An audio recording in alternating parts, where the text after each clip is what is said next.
Good evening, everybody. Good evening. If I could have your attention, please. My name is Mark DeSalvo. I'm the elected town moderator of North Andover. Welcome to the annual town meeting of our town, wonderful town of North Andover, a town meeting held continuously each year since 1646. If I could invite my guests, folks.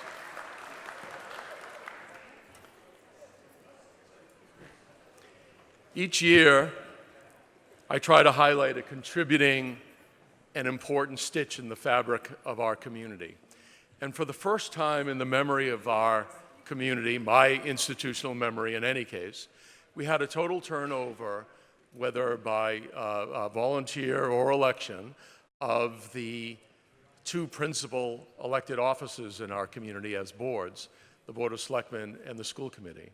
And I thought it important today that we say thank you to Tracy Watson, Dawn Stewart, Brian Gross, and Stan Limpert, who could not be here today, for their selfless service.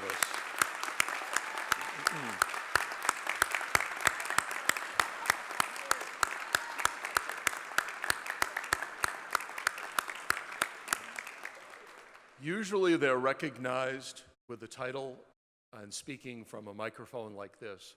But today, they take a much more important title called citizen. And they join you in making the enormous judgments that need to be made by this community on behalf of the 30,000 people that we all represent.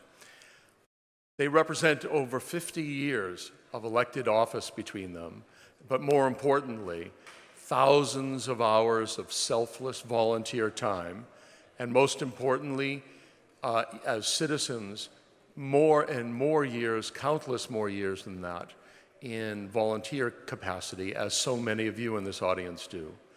And with that, I'd like to ask your attention. For those who are able and willing to rise, please do. And these fine folks will lead us in the Pledge of Allegiance.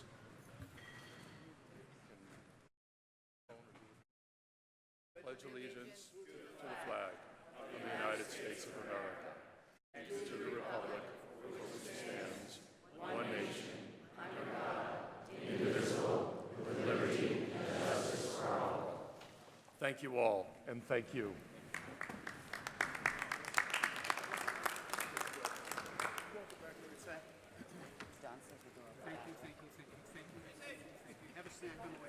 I'll be texting.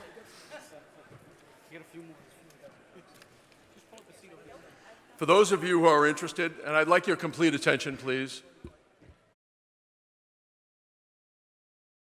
For those of you who wish to go to your devices, please put them on silent mode, but you're welcome to go to the free and available Wi-Fi that's in the building right now, and it's under the title Election, so please take advantage of that. It's important that I recognize some of the other individuals who sat on the stage a year ago, who have also retired from service to our town. So let me acknowledge Planning Board members David Kellogg and Laurie McSherry, Finance Committee members Susan Almano and Don Elliott, former Superintendent of Schools Kevin Hutchinson, and former Town Council Tom Erblis. They are, thank you.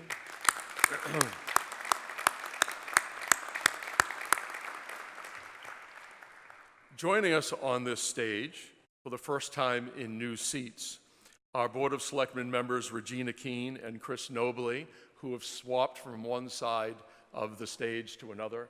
Welcome to both of you, and congratulations. In addition, we have newly elected members of the School Committee, Holly Lynch and Helen Picard. Welcome to you both.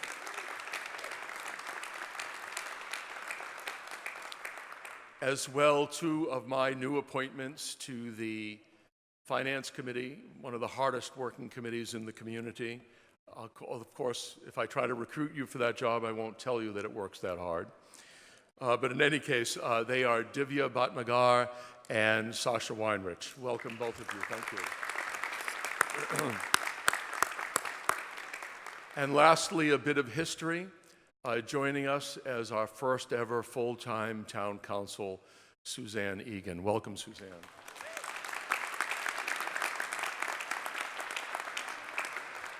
Suzanne promises to keep me on the straight and narrow. We have several rules, and I'm going to go over them briefly. We have the simplified rules of parliamentary procedure, which are published in the town warrant, which you all have, and by now many of you are familiar with. We will be displaying articles in real time, and if there are any changes in those articles, they'll be so noted on the screen. By the way, we have this wonderfully huge screen, and for those of you who are wondering why we keep on looking up, we have a view of what you have, only on the reverse side. The rules remain the same, and briefly, the rules require that one must, when speaking, come to the microphone and state your name and address, and be courteous, and be appropriately short in your remarks, although there is a 5-minute time limit, which will be strictly enforced. And if there is a stack of people who wish to speak, I may choose unilaterally to limit that time limit. Sworn law enforcement personnel are relieved from the requirement to state their address. There will be a time clock. The moderator is under the same restrictions on the time clock, so I'd ask you, Dennis, to start the clock for us. And you should stop when it reaches 0. If in fact you're in the last moment of a thought, or can appeal to me for a very, very few seconds more, I'll likely grant that courtesy to you. Most important tonight, and I ask you to pay close attention to this, each speaker has the affirmative responsibility of stating whether they have a conflict of interest, a personal financial interest in any matter in front of us, and it's always prudent, if you're doubtful as to whether there is a conflict of interest, to so state such. The consequence of not doing so is to lose your right to continue to address the meeting if that conflict is challenged.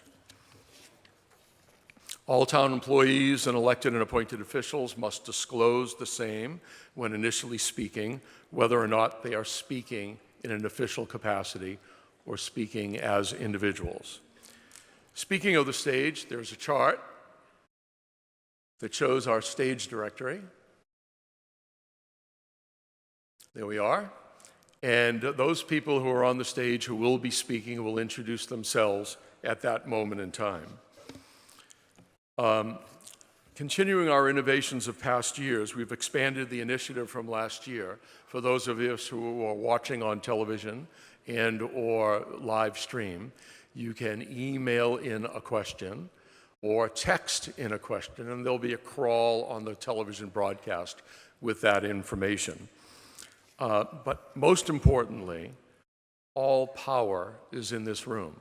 All knowledge may not be in the room, but all power is in the room. Ladies and gentlemen, I'm going to ask your attention. Go to your seats quietly, please, if you're entering. Helping us with monitoring the compliance for that issue are Carolyn Cole, along with Max Butterbrodt, and representing the town clerk's office, Kathy Dawson, and I want to thank you for that privilege. As well, Maria Messenger and John Fooey are acting as well as citizen advocates. And I'd like to particularly note someone who's been a recent media star. You've read his name in the newspapers recently, a high school senior who's joining us for the first time as town meeting statistician Will Hominy.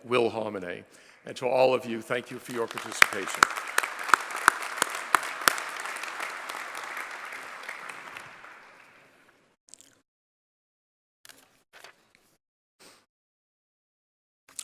So with that, and all those admonitions, I thank you for your courtesy, the privilege of you coming. And do we have a question? Mr. Coco, please. Yes, we could just make an announcement to have any free spaces.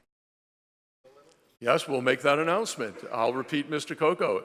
We are looking for some free space, so squeeze in if you don't mind, or let people trip over you. Okay. If we have an overflow room, if necessary, somebody will advise me whether that is necessary, and then we'll take the actions that are appropriate from there. Thank you very much.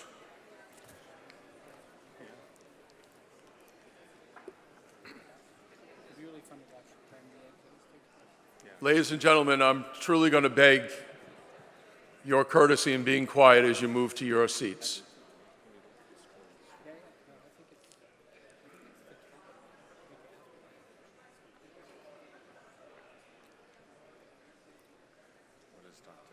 Sir, have you a query?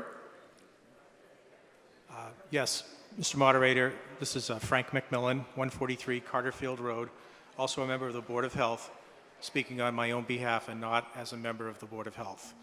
I object to the order of business, and I move that items 8 through 12 be considered after Article 29. I thank you for the courtesy, but I'm not going to take it as proper at this moment. It's fully within the moderator's authority to do so. If the meeting chooses otherwise, then I'll look for people to suggest otherwise. Is there objection to me using my authority? So I can't recognize that for two reasons. Number one, because we haven't started the meeting, and there's a need for a startup motion. And at that period of time, if you'd like to make such a motion, then we'll hear it. Could I have a startup motion, please, Mr. Chairman? Sure. Mr. Moderator, Richard Valancourt, 454 Stevens Street, Chairman of the Board of Selectmen. I move that this meeting dispense with the reading of the warrant and with the reading of the constable's return of service of the warrant. I further move that the moderator not be required to read articles of the warrant verbatim, but be allowed to refer to the articles by number and by subject matter or as displayed on the screen.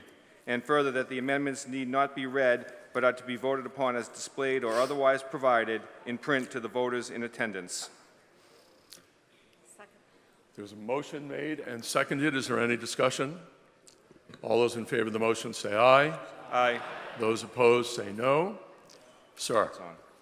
Mr. Moderator, would my motion be in order now? And your request is to? My request is to postpone to a time certain Articles 8 through 12 to occur after consideration of Article 29. After consideration of Article 29. The gentleman has a right to make such motion. Is there a second? I'll allow very limited discussion on that request. Thank you, Mr. Moderator. We're here to do the town's business. We're here to vote the appropriations for the year. I have a feeling that these items are going to generate a considerable amount of discussion, and they will delay consideration of important items. We have many citizens here who are families who are interested in voting on the school budget, and I'd like to make sure that we do the town's business before we get bogged down in a very deep discussion. Thank you. Thank you. Is there any other discussion? The moderator would tell you that his own opinion is that we may move sprightly through the meeting, and I'd appreciate your indulgence given that we have, in notice to people, suggested the order, the general order of that which will be presented. Any other discussion? Hearing none, all those in favor of the motion say aye. Aye. Those opposed say no. No. The noes have it. We'll move to Article 1, 2, 3, 4, and 5, which are consent articles. Yes. If 7 people doubt the vote, I'd ask you to stand.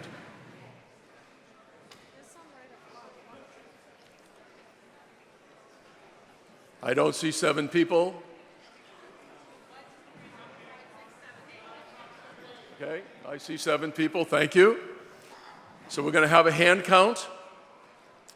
Those in favor of accepting the articles 8, 9, 10, 11, and 12 until we're finished with 29 will raise their card. Tellers, if you'd please count.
I have a request from the clerk's representatives that we have voters who do not have seats at this moment in time. So I'm going to ask those people who are non-voters to please move their seats, and you can move to the overflow room so that this room can be reserved for those people who have seats. And should actual voters be in that room, then we'll put together a deputy moderator's role. Those people who are non-voters, who are agents or will be speaking on upcoming matters, are welcome to stay here, as well as the press is welcome to stay here. Okay, tellers, are we ready? Okay, may I have the count for section 1? 25. 25. Section 2. The count for section 2.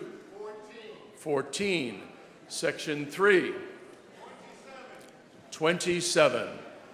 Section 4. 17. Section 5. 36. Section 6. This is section 6? 4. And there are no other sections. Oh, section 7, I'm sorry, outside. No votes for section 7?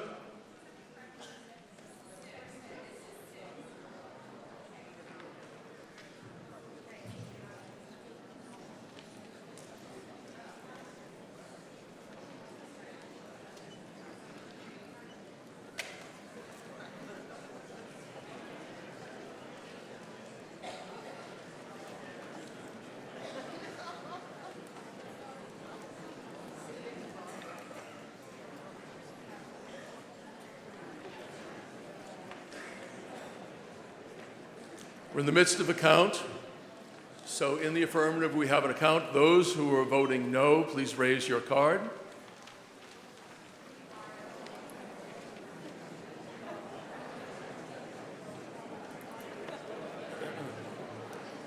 In the meantime, Maria Messenger, would you join me here, please?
Okay, so we're ready for a count. Section 1, please. No votes. 49. Section 2. 102. Section 3. 64. Section 4. 75. Section 6. 13. And does section 7 choose to vote? Vote 5, I apologize, section 5. 54, thank you very much. And section 7, which is the count?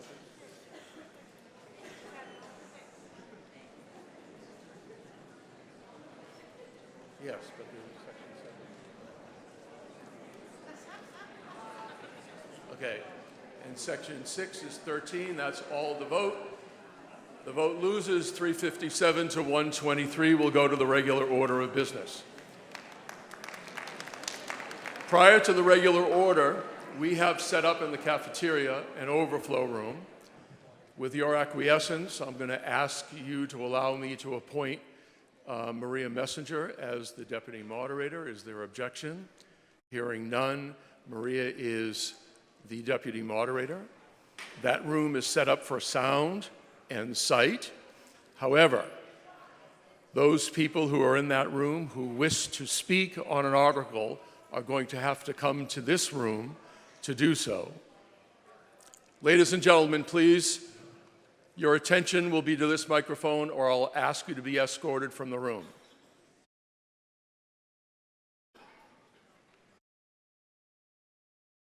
So we have a good, full crowd. It's great to see democracy in action, and many, many people in the other room, apparently.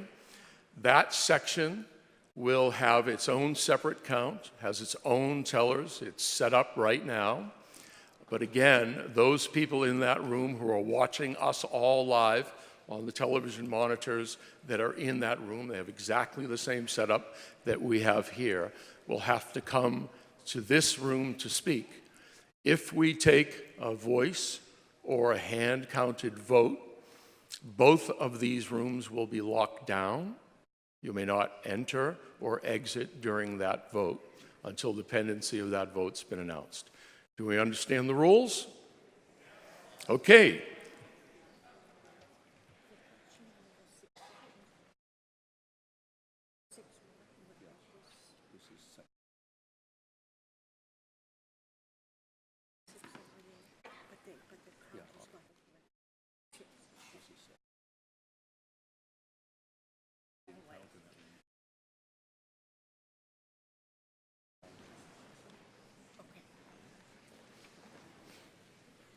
All right, so we have articles 1 through 5, which we call consent articles. We've done this every single year, where they are non-controversial articles that allow us to move forward, assuming they're annual things that allow us to move forward. You can see exactly what they are. And with your acquiescence, I'm going to allow unanimous consent that articles 1 through 5 be moved and acted on. Mr. Chairman? Mr. Moderator, moved to adopt Articles 1 through 5 as printed in the warrant and displayed on the screen. The motion is made and seconded.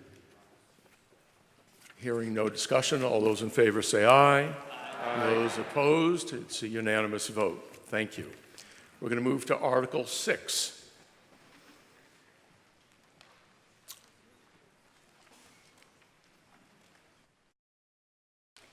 Nicholas Excuse Martone. me? I live at 20 Sir, Bixby. sir, please tell us your name and address. My name is Nicholas Martone. I live at 20 Bixby Street, North Andover, Mass. I move Go ahead. I move the article as printed in the warrant and displayed on the screen. You've heard the motion. Is there a second? Second. Motion is made and seconded. Is there any discussion? Yeah, I'd just like to say a Please. few words. Good evening. My name is Nicholas Martone. I've been proud to call North Andover my home for the past several years. My family and I are active members of the community, as well as St. Michael's Parish. Becoming a firefighter has always been a dream of mine, and I would appreciate your support this evening in allowing me to have the opportunity to become one. Thank you. Thank you. Is there any discussion? Do you understand what we're voting on? All those in favor of the motion say aye. Aye. Those opposed say no. We consider it a unanimous vote. Any objection in the other room? No. Thank you very much.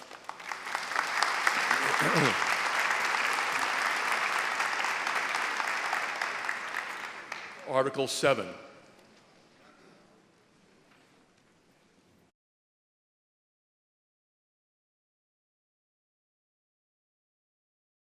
Welcome, sir. Hi, my name is Jonathan Adam Stagno. I live at 14 Edmonds Road. And do you have a motion, sir? Yes, I would like to move Article number 7 as printed on the warrant and displayed on the screen. The motion is made and seconded. Any discussion? Yes, my name is Jonathan Adam Stagno. I go by Adam. I am a communications officer for this town of North Andover. I lived here for the past 10 years with my family. Right now, I'm 35 years old. And to be a police officer, you need to be 32 or under the age of 32 to be considered for an officer. So I would like to put a formal request to have my age be waived for this time so I can potentially be considered to be offered a police officer position. Thank you. You're very welcome. And you'll forgive me, I am texting to the deputy moderator just so we can all stay on the same page.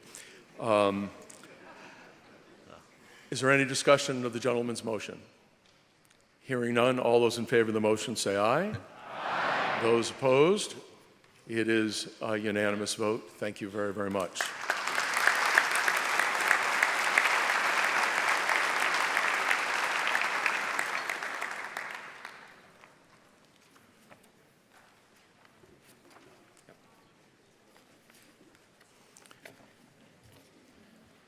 We are now at Article 7. Sir. Yes, thank you. I'm sorry, before we get to Article 8, we have a special town meeting. Yes, Mr. Moderator, I move to adjourn the 2017 annual town meeting until the special town meeting of May 16, 2017 is dissolved. Let me just help you with an explainer. There's a need for a special town meeting within our town meeting, sort of a play within a play. Not at all unusual. We did it last year, but we have a special consequence that we need to deal with something in the moment. So all those in favor of the motion, please say aye. Aye. Those opposed, nay. The motion carries. And, sir. Mr. Moderator, Richard Valancourt, 454 Stevens Street, Chairman of the Board of Selectmen. I move that this meeting dispense with the reading of the warrant and with the reading of the consul's return of service of the warrant. I further move that the moderator not be required to read articles of the warrant verbatim, but be allowed to refer to articles by number and by subject matter or as displayed on the screen. And further, the amendments not be read, but are to be voted upon as displayed or otherwise provided in print to the voters in attendance. The motion is made and seconded. Any discussion? All those in favor, please say aye. Aye. And those opposed?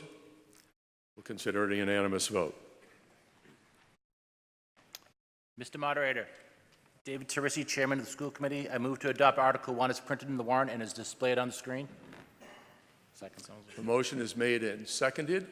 Is there any discussion or an explainer that you wish to provide, sir? If I can, Do we Mr. need Moderator. it? Okay. Talk to you. Do we need any discussion, ladies and gentlemen? Okay, all those in favor of the motion, please say aye. Aye. Those opposed, no. The motion carries. Thank you. Mr. Moderator, I move that the 2017 special town meeting be dissolved and we return to the 2007 annual town meeting. The motion is made and seconded. Any discussion? All those in favor of the motion say aye. Aye. Those opposed? No?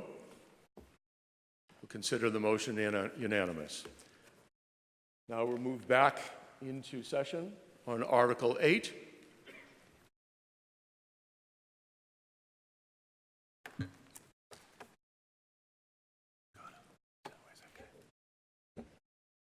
Yes, sir.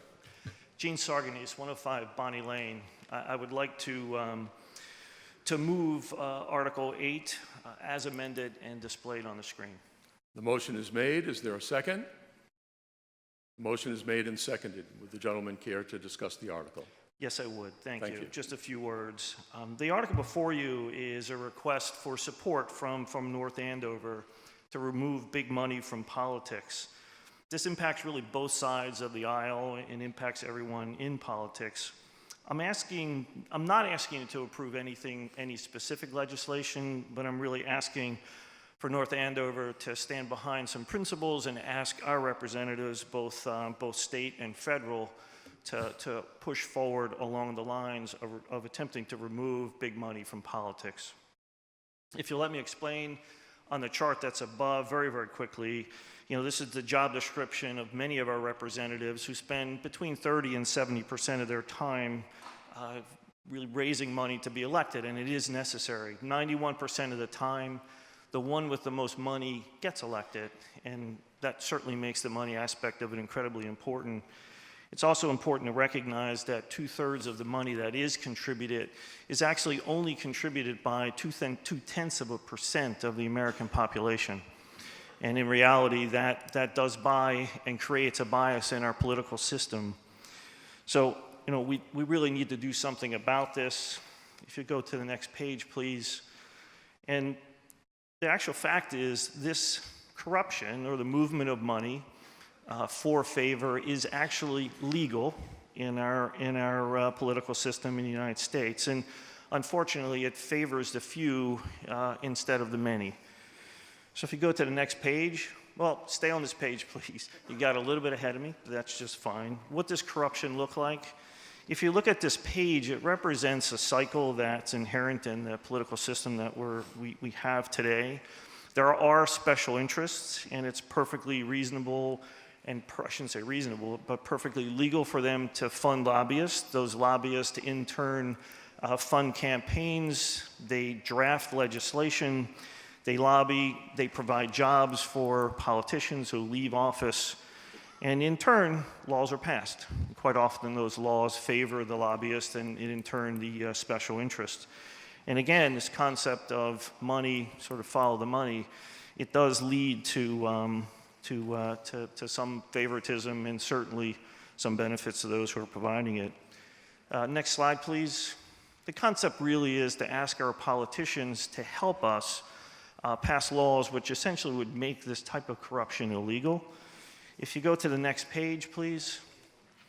These are the principles that I'm asking for the town to embrace. A yes vote would indicate that you support the removal of corruption in the form of big money. And these 6 points. So if you lobby, fine. If you donate, fine. But you really shouldn't lobby and donate. Politicians really shouldn't take money from industries they regulate. It just isn't proper. This concept of a revolving door, you have employment after your political office on lobbying firms. It's just not right. Enable publicly funded elections, really do take the money factor out, level the playing field, and allow people's positions, thoughts, and to guide how we vote. Money shouldn't be secret, it should be above board, and really super PACs should have some level of limitations on them. There are 20 other communities across Massachusetts that have adopted this resolution. Again, it's non-binding. It's not about a particular law. We're simply asking our representatives to embrace these concepts. Andover is one of those towns, Marblehead is another, and there's 9 additional towns considering it as a part of their 2010 town meeting. Thank you for listening. You're very welcome. Is there any other discussion? Mr. Moderator, Wendy Wakeman, 140 Academy Road. Welcome. Briefly, I'm not going to try to pick apart the good gentleman's argument, although I certainly could. I will instead offer first that we've considered this in past town meetings and it has gone down resoundingly. And that second, I encourage my fellow town meeting members to vote no, because I don't believe this is, I think we have plenty of stuff to talk about that concerns North Andover very directly, and I would much rather address those issues than spend our time, 5 minutes of my time, on this, which is not a town issue. Is there any other discussion? Is there any other discussion? Hearing no discussion, I'm ready to call the vote. All those in favor of the gentleman's motion, please say aye. Aye. Those opposed, no. No. I think we're going to need a hand count on this one, and we'll indulge the overflow room as well, so if the gentleman would take a seat. All those in favor of the motion, please raise their card.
Are we ready? Jeff?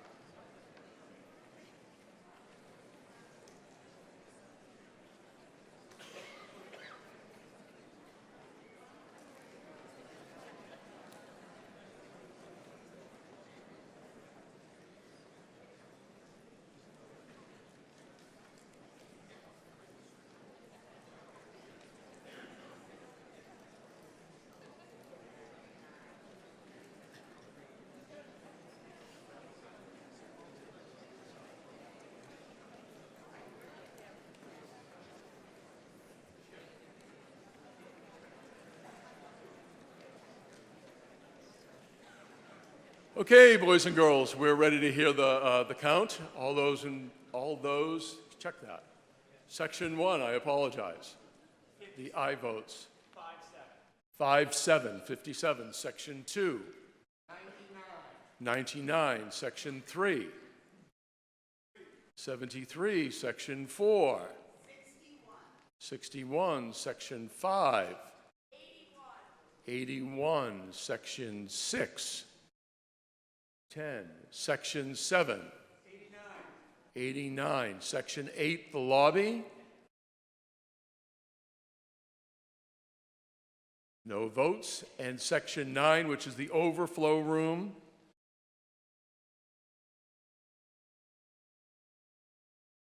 (44) is being reported from the overflow room.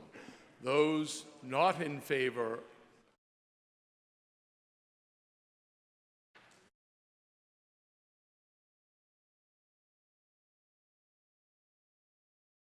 and Section 10, I apologize, the overflow room is apparently very much overflow, and we've cut it up into 2 sections. Section 10 is 9. Thank you. So those not in favor of the gentleman's motion, please raise your card.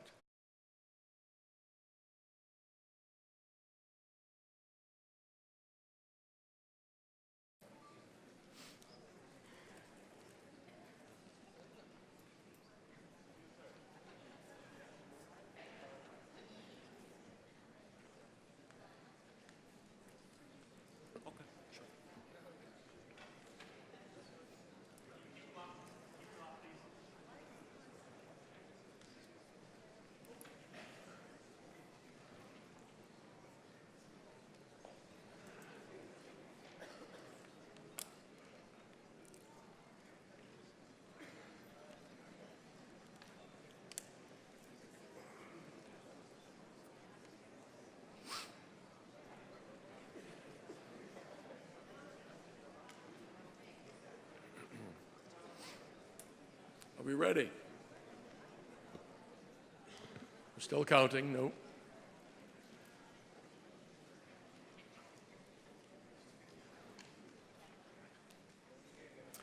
I thank you all for keeping our town meeting statistician busy.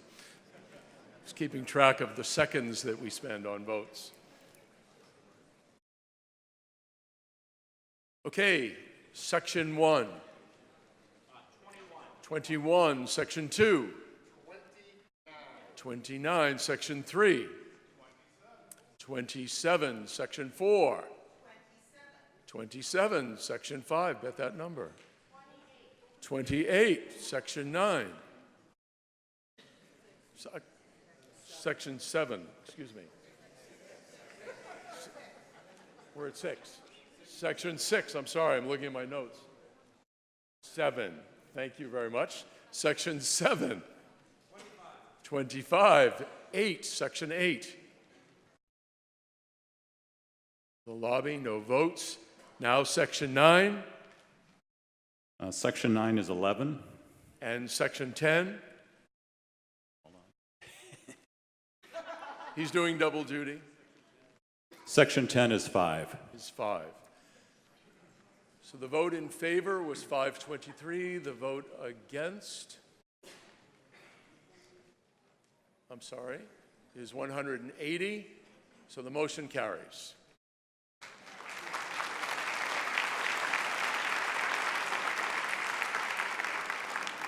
Ladies and gentlemen, we have a group of articles 9, 10, and 11, 9, 10, 11, and 12.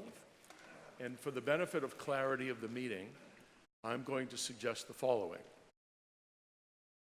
That Article 12 be dealt with first, that we then move to Article 10, and there will be a specific motion of interest on Article 10, and then twin the discussion of 9 and 11. The rationale for moving 12 first is that it is not particularly material to 9, 10, and 11, but there will be some clarity gained by we discussing and dismissing with that issue on the outset. So without objection, I'd like to hear a motion on Article 12. Mr. Moderator, I move that we adopt Article 12 as printed in the warrant and is displayed on the screen. The motion is made and seconded. Could we have some discussion about what Article 12 is about?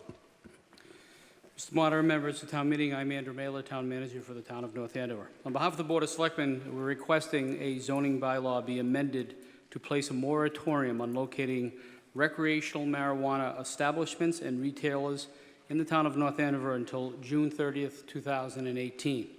The moratorium will allow the town sufficient time to consider creating zoning bylaws regulating the location and citing criteria of recreational marijuana establishments and retailers. As laid out in the initiative passed on November 8, 2016, and extended by the legislature, the Cannabis Control Commission must set forth regulations on the sale and use of recreational marijuana by March 15th of 2018. Due to this lag time and the failure of the law to describe the criteria by which the establishments will be evaluated for the purpose of obtaining a state license and the conditions of any such license, the town is seeking a temporary moratorium on recreational marijuana establishments and retailers so that the town can await guidance from the state on the various rules and regulations that will eventually be determined by the Cannabis Control Commission. This moratorium will expire on June 30th, 2018. It is anticipated the town will repeal the temporary moratorium during the next annual town meeting in 2018 and replace it with an applicable zoning bylaw. As an identical process was followed in 2013 when the town enacted a temporary moratorium on medical marijuana dispensaries and placed it with a zoning bylaw 1 year later. So we've heard an explanation from the town manager. Is there any discussion or queries that anyone has? Sir. Thank you, Mr. Moderator. Eitan Goldberg, 57 Glenwood Street. Welcome. Thank you. In support of the moratorium, I think it's a good idea, well written. I just wanted to inquire, maybe through the moderator. I'm being advised you should get closer to the Inquire microphone. through the moderator, Mr. Mailer, whether it might be worthwhile to extend the moratorium towards the end of the year. It just seems if the regulations from the state are going to be passed in March, it's ambitious to maybe get regulations then in place for the warrant and then for a town meeting shortly thereafter. I know that other towns have passed pretty much similar moratoriums towards which with end dates in November and December of 2018. So, and if those regulations are in place, if the zoning is prepared, can still repeal it at the next town meeting just to give some extra time. If I may, sir, for your benefit, you are welcome to make an amendment to do so, but I'd also advise you that this meeting will take place 1 year from now and would be able to deal with such if that's appropriate prior to the expiration of the 1 year moratorium as being proposed. No, that I understand. It might make sense to give us extra time now. I don't think it hurts to give us extra time now. So you are welcome to make an amendment. Just the suggestion. I didn't know if that had been considered or if there was a reason. We don't deal with suggestions. We either deal with amendments or move on. So I would move to amend it to November 30th of 2018, the moratorium. So you'd like to change the date to November 30th? November 30th of what year? 2018. Of 2018. The gentleman's made a motion. The motion's been made and seconded. Is there any further discussion? No, we're only discussing the amendment.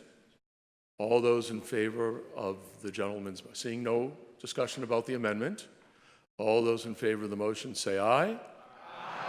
Those opposed? I don't know what the overflow room is like, but I can't make a call in this room. Can we try that one more time?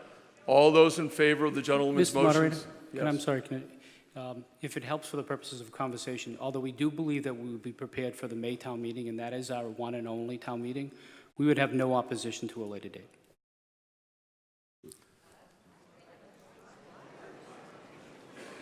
So the town would have no, although the date in here is the date that we've listed, and we've certainly crafted this bylaw consistent with other bylaws that have been crafted in other communities. Mr. Goldberg is correct that there are other dates in other town meeting warrant articles presented to other communities.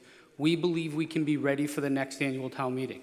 However, if this date is extended out to November, as is proposed, it doesn't prevent any, it does not provide any restrictions for us in terms of our ability to meet the May deadline. So it likely will have no impact on our ability to come back next May and recommend some changes. So we had another explainer here on it. Let's try the voice vote again. All those in favor of extending the gentleman's timeline as suggested to November of 2018, please say aye. Aye.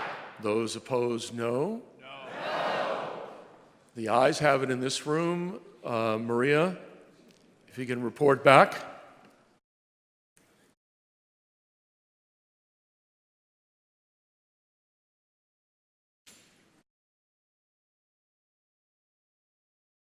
Okay, I think we're covered. We'll declare it a majority vote, and the motion has been amended.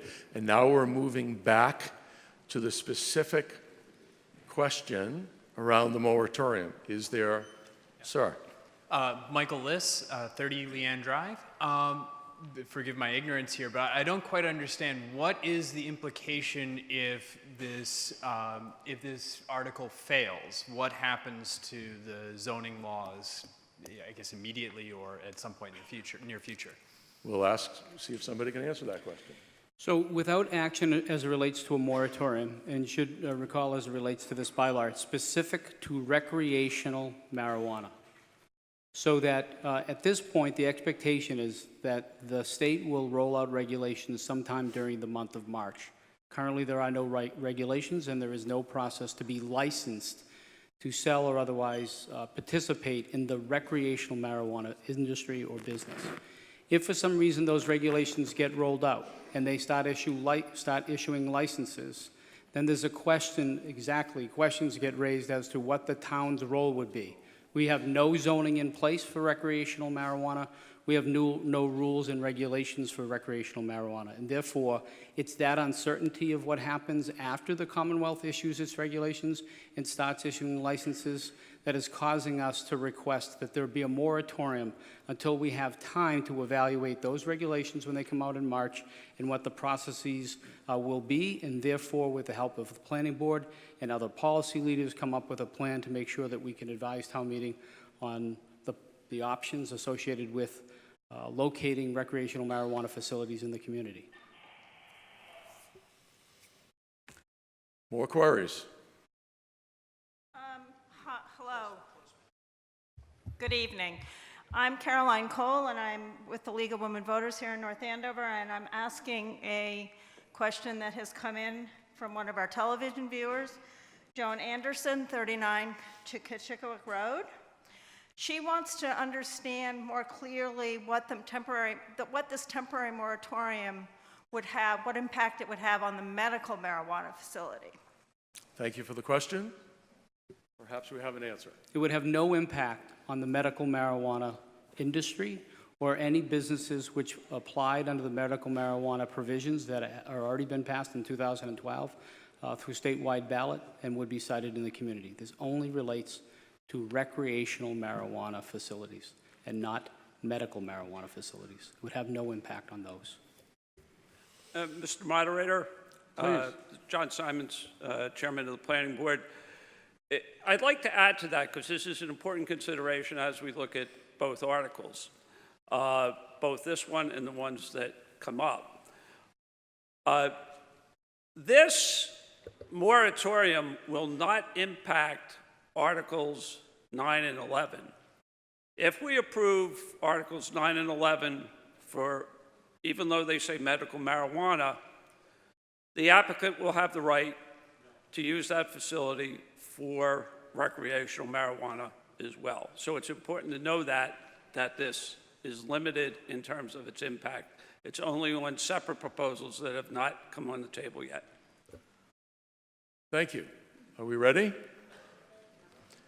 So, this needs a 2/3 vote. We'll try it by voice vote first. All those in favor of the motion as amended, please say aye. Aye. Those opposed say no. No. It's clear to me that we have a 2/3 vote unless the overflow room is differently. Are we good to go? A little lag in communication. Sorry, ladies and gentlemen. All no's in the overflow room. All no's with the sufficient. What's the number? Okay. All right. We know what the numbers are. So I declare it a 2/3 vote, and the moratorium passes.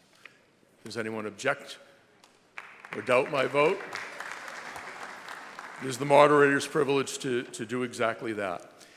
Now we're going to move, as I said, in order to number 10. And we have a motion, as I understand. No, we're moving to number 10. And ladies and gentlemen, we're moving to number 10, and then we will deal with 9 and 11 as twinned items, again, for clarity and benefit of the meeting. And it's my understanding that there is a motion or suggestion that will be made relative to Article 10. Mr. Moderator, the Board of Selectmen has voted unanimously to recommend the petitioner withdraw Article 10 for consideration by this body. Okay, so there's been a request that a motion be made. That is not a motion. I'm going to need to hear a motion. And I see the petitioner here, so I'll do the courtesy of introducing the petitioner. Your name, sir? My name is Tom Lee. I live at 96 Woodcrest Drive. Before taking action on this, I would like an explanation for the recommendation.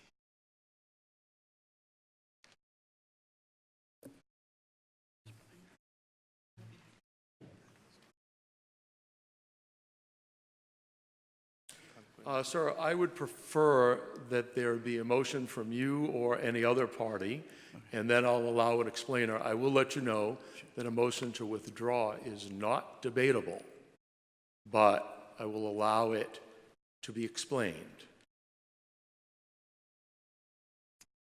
I make the motion to withdraw Article number 10. Okay, we have a motion. It's not necessary that it be seconded, and I think it appropriate that we have an explanation. Mr. Moderator, we have recommended that this article be withdrawn because the Board of Selectmen and the Town Manager already have authority to negotiate a host agreement with the petitioner or with the business owner. So we feel that this article is redundant and not necessary and would only cloud the waters a little bit deeper than we already have done, or already will. Okay, and I'll allow the petitioner as a courtesy if he or they have a comment. Yeah, so I just wanted to clarify that I, as a petitioner, had filed that warrant for the sole purpose of making it clear that the articles that we're going to discuss after this, 9 and 11, make it clear to the public and to the town that we are serious about the financial benefits to this town, and we wanted to lay it out there in a warrant article. It came to our attention today that warrant article was unnecessary, that the town already had the ability to negotiate with the owners, and therefore we are happy to withdraw this warrant article. Okay, so we have a motion to withdraw and the acquiescence made by the petitioner to do so, apparently a good faith effort between the petitioner and the board. It is not a debatable item. I'm going to move directly to a vote unless it's unanimous. And I think I'll move to a vote in any circumstance. Let's do a voice vote. Those in favor of allowing the withdrawal, please say aye. Aye. Those opposed say no. No. The ayes have it. I know the overflow room can't overturn that, and it is so withdrawn. We're now going to take Article 9 and 11, and if you'll allow me a little bit before we get to 9 and 11.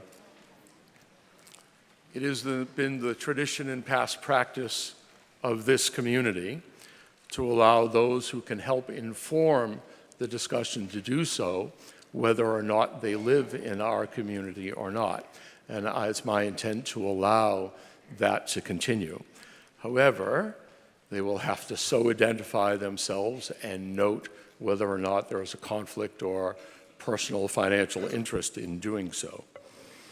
In addition, that I'm going to ask for a motion on Article 9, but anticipate that we should discuss 9 and 11 together as they are twinned motions relative to the clarity of the meeting. I think it would be better for all of us if we allow 9 and 11 to be discussed together, but there will be separate votes, one following the other as necessary. With that, do I have a motion under Article 9? Mr. Moderator? Yes. I move to adopt the warrant article number 9 as amended and displayed on the screen. The motion is made and seconded. I'm going to allow discussion. I'm going to give the petitioner 10 minutes for discussion on 9 and 11 twinned. And if we listen courteously, we'll be able to move on. By the way, it's my intent to schedule perhaps 50 minutes to an hour of debate if all of that is necessary.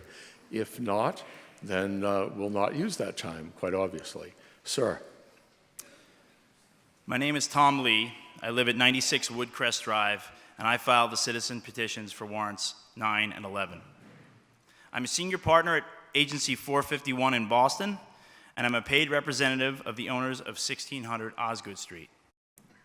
With that said, I would not be standing up here in front of you tonight if I wasn't 100% convinced that this project, these warrant article support, was being developed in good faith by people who have the best interest of our town at heart.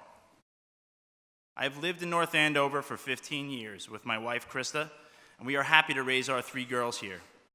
There is so much I love about North Andover: the protected open space, the great school system, the amazing athletic organizations. I could go on.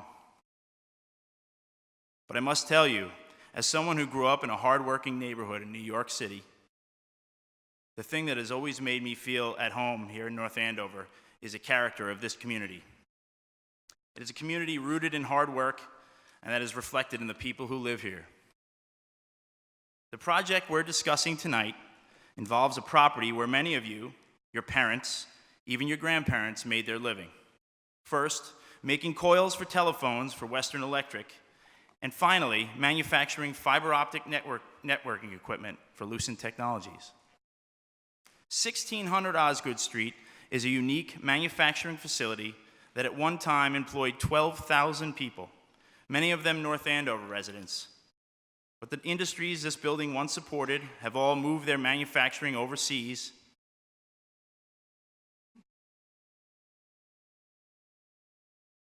leaving this once bustling campus mostly vacant for the past 14 years. Aussie Properties purchased this massive piece of real estate from Lucent in 2003 with adaptive reuse in mind, redeveloping it just like they've successfully done with old mill buildings in Lawrence and Andover. Did it go as planned? No. The owners have tried everything at Osgood Landing, including an innovative mixed-use development plan that would have included over 500 rental units, a strip mall, and recreation facilities. For various reasons, including prevailing market conditions and the 2008 financial collapse, the plan failed. The truth of the matter is, this isn't an old mill building. And while renovating and releasing a mill as professional office space and retail space has proven to work well, this building is different. There's a giant pink elephant sitting square in the middle of it, 1.1 million square feet of highly specialized manufacturing space that was designed for a singular purpose. The owners are looking to take their building back to the future and bring a burgeoning industry back to 1600 Osgood Street. The Osgood Landing Biotechnology Campus will be a world-class cannabis research and development center cultivating cannabis for medical use, medical and regulatory R&D, and manufacturing. Now, before I continue, I want to be crystal clear so there is no confusion. The owners of 1600 Osgood Street are not going to sell marijuana in North Andover. The owners have zero interest in opening a marijuana dispensary in our town. This is a critical point that is clearly addressed in Warrant Article 9. This project is not being developed by some speculator from Boston or New York looking to come to North Andover to break into the marijuana gold rush. The Osgood Landing Biotechnology Campus is the vision of a renowned radiation oncologist and North Andover resident, Jeff Goldstein. After completing his training at MD Anderson's Cancer Center in Houston, Dr. Goldstein served as medical director of Lowell General's Radiation Oncology Department for 21 years. In 2012, Dr. Goldstein was offered a unique opportunity to serve as residency director for radiation oncology at Sheba Medical Center, the largest medical center in Israel. Since medical marijuana has been legal in Israel for over 15 years, physicians commonly prescribe it to treat numerous ailments and conditions, including pain management and the effects of cancer treatment. Patients receiving cannabis have better control of pain and fewer side effects such as nausea, constipation, and loss of appetite. As a result, Dr. Goldstein, like his colleagues in Israel, infrequently prescribes opioids such as OxyContin, Percocet, and fentanyl. Dr. Goldstein approaches this development as a physician who has seen firsthand the life-changing benefits that medical cannabis has to offer. He has seen the relief in the faces of his patients who now have an effective way to control the pain, nausea, and sleeplessness associated with the horrible radiation treatments they must endure to fight their cancer. He has witnessed the positive outcomes of patients no longer forced to endure the whole host of side effects associated with opioids.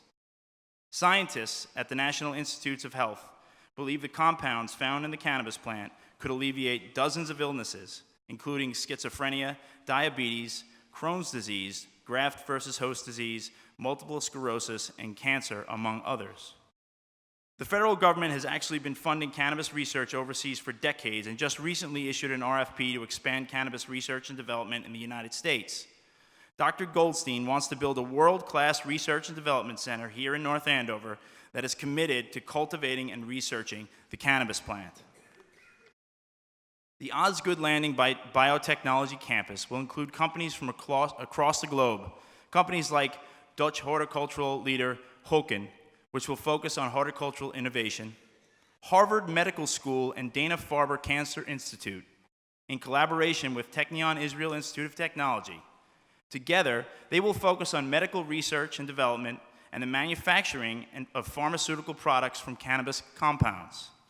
And finally, Lumera DX, a London-based medical device and diagnostics company, which will focus on developing and manufacturing a rapid drug testing device for police officers to identify accurate cannabis impairment for enforcing OUI laws. The campus will also seek to foster innovation through the addition of an incubator for cannabis-related startup companies. There are companies chomping at the bit to be part of this campus, many of them looking to open their U.S. operations right here in North Andover. The owners already have dozens of letters of interest from well-respected international companies like Philips Lighting, and there are a dozen others that are waiting anxiously for this impending zoning approval. The simple fact of the matter is that there is no other property in Massachusetts more perfectly suited for this purpose. The cost of entry for these companies is a fraction of what it would be for them to pay to fit out an old mill building or to build from the ground up. First, with a dedicated sewer main, a 50-megawatt electrical substation, and a groundwater pumping station that can draw hundreds of thousands of gallons of water per day from multiple on-site wells, the property was designed to be entirely independent of the town's infrastructure. Second, Lucent Technologies spent hundreds of millions of dollars to install a state-of-the-art HVAC and electrical bus bar system that can easily be adapted to accommodate modern indoor horticultural systems. We, as a community, have a unique opportunity here to allow the owners of this landmark property to pursue a development that would rival biotechnology centers like Kendall Square in Cambridge. It is an opportunity that could change the economic future of our town for generations to come. So what exactly are we being asked to vote on tonight? Warrant Articles 9 and 11 will amend North Andover's existing medical marijuana overlay district, which currently sits adjacent to the property on Holt Road. These amendments would allow the cultivation of cannabis at 1600 Osgood Street while ensuring the facility will not serve as a dispensary. This vote will also effectively authorize the town to negotiate a host community agreement with the owner, which will include, among other things, an annual payment by the property owner to the town based on the size of the space used for cultivation. The owners have already agreed to a minimum of $2.20 a square foot, which at full capacity exceeds $2.2 million a year to the town, with a portion specifically earmarked for North Andover athletic fields. Obviously, with the removal of warrant article number 10, those are not written in stone, but those are still the numbers that the owners will start with in the negotiations with the town. This host community agreement will guarantee that the town will receive substantial revenue from the property above and beyond taxes that are anticipated to well exceed over $1 million a year. The guaranteed annual payment will increase as the cultivation facility scales up from a minimum of $220,000 per year to a minimum of $2.2 million a year at full capacity. So what exactly are we being asked to decide tonight? We are not being asked to give a blanket approval for this project tonight. By voting yes on warrant articles number 9 and 11, we are simply giving the owners and the town an opportunity to move forward with the process. Excuse me, sir. You need a couple more minutes? How much more time do you need? 3 more minutes? I'll give you 2. Thank you. Go ahead. By voting yes on warrant articles 9 and 11, we are simply giving the owners in the town the opportunity to move forward with the process, a process that will include extensive local and state applications, approvals, and oversight. There are layers of checks and balances that the owners must go through before they come close to receiving final approval for this project. And once they do receive those approvals, the state tightly regulates the industry. If you vote no, well, all this comes to a screeching halt. The town won't have an opportunity for any due diligence. We'll pass up the opportunity to develop a biotechnology campus that we can be proud of because all the companies interested in coming to North Andover will go elsewhere. Most critically, we will effectively squander the possibility of securing millions of dollars per year for our town. Place your trust in the Board of Selectmen, a board that we elected to represent our best interests. Allow them to properly vet this project and ensure that the project meets our own regulatory and economic standards. Allow our town manager and Board of Selectmen to negotiate a host community agreement that's in the best interest and benefit to our town. Give Dr. Goldstein the opportunity to pursue the possibility of returning 1600 Osgood Street to its former glory as a world-class manufacturing and research facility, a facility that we can all be proud of again, the economic driver that this town has been missing for over a decade. Thank you.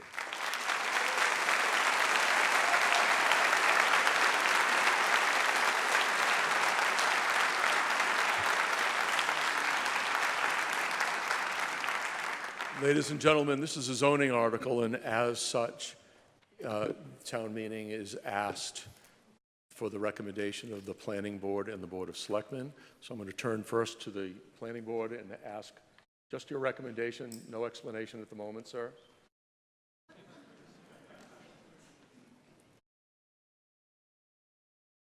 Yes, John Simons, Chair of the Planning Board. The Planning Board voted unanimously to recommend unfavorable action on these 2 articles. Thank you. And the Board of Selectmen? Mr. Moderator, Richard Valancourt, Chairman of the Board of Selectmen. The Board of Selectmen voted favorable action on this article.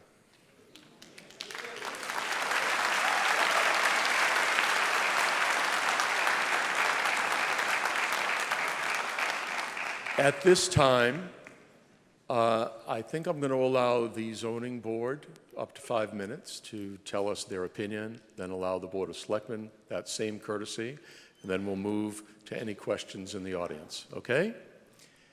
Mr. Simons?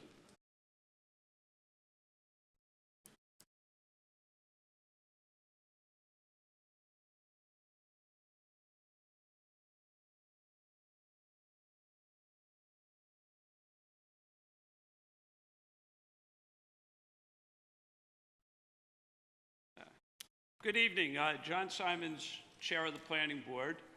What I would like to do is to tell you a little bit different story. I'd like to talk about some factors that were not brought up in the applicant's presentation that are very important and very critical to making your decision on this article. The reason the Planning Board is opposed to this is multifaceted, and I'm going to mention a few of those items. First of all, the articles are still in flux. The language is changing as of today. Very difficult to make an informed decision when things are moving around so much, and I'll come back to that and talk about some of the implications. A second point I want to raise is that this article, though positioned as only dealing with medical marijuana, will not prohibit the production and cultivation of marijuana for recreational purposes. It's an important point. Another consideration is that our existing bylaw allowed for a manufacturing facility, a cultivation facility of marijuana of 20,000 square feet. This proposal is for 1 million square feet, a 50 times increase. This will make this the largest marijuana cultivation facility in the world.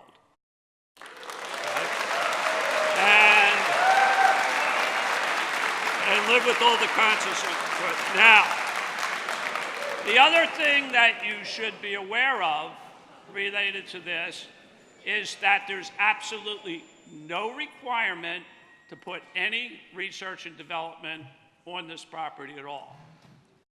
All it does is allow the ability to cultivate marijuana. There's no requirement that there be any number or relative size of research on the property.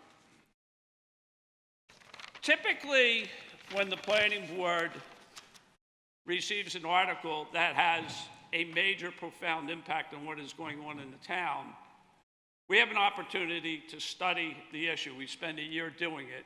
And let me give you some examples that have turned out well. The Edgewood retirement community, we spent a year studying that. Some of the Carter development districts, we spent a year studying that and changed the zoning as a result of that. The watershed zoning as well.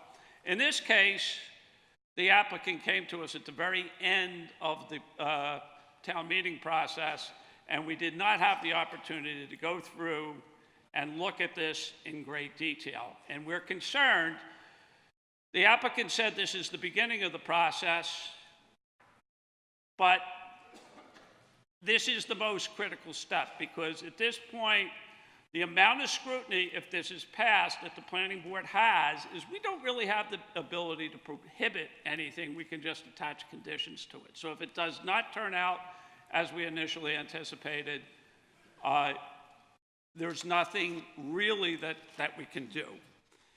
I want to talk about a few of the potential adverse consequences of this, just to put the thing into context and to tell you some of the reasons why we need to put more time and effort in looking at this. One of the big problems related to marijuana cultivation is related to odors. And I'll just read something that comes from Marijuana Business Daily. It says, odors from cultivation facilities are becoming an increasingly contentious issue between cannabis growers, the municipalities they call home, and residents who live nearby. And if you study the literature, you'd find in every state where cultivation has become legal, there are these types of problems.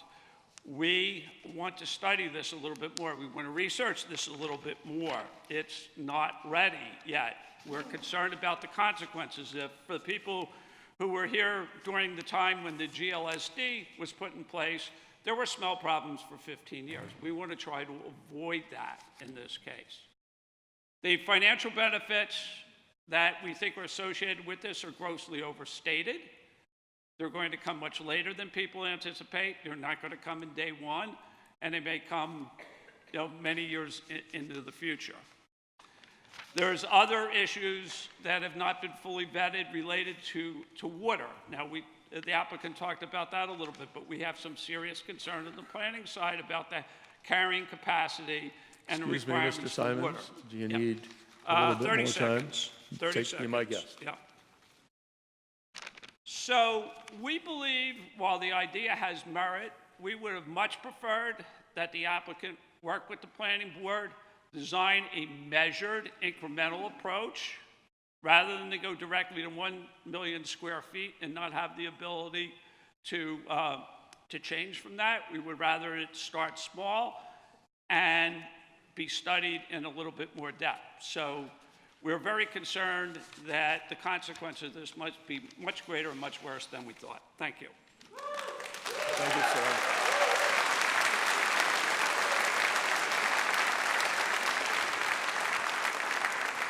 Thank you, gentlemen. We're going to hear from the Board of Selectmen, and I understand it'll be a collective response, and we'll put 5 minutes on the clock for the members of our board.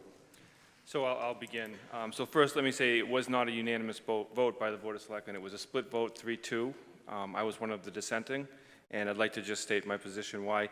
Mr. Simons has already said many of my same concerns, so I won't be redundant and repeat what he said. But let me just state, I am a proponent of revitalizing the facility at 1600 Osgood Street. Having spent the better part of my adult life in that building, as I'm sure many others in this room as well had, I would love to see the location become a vibrant, productive manufacturing R&D facility once again. Realistically, I know that Western Electric, AT&T, Lucent, or any other high-tech manufacturing will not be moving into that campus anytime soon. Therefore, cannabis is the new reality that we have before us.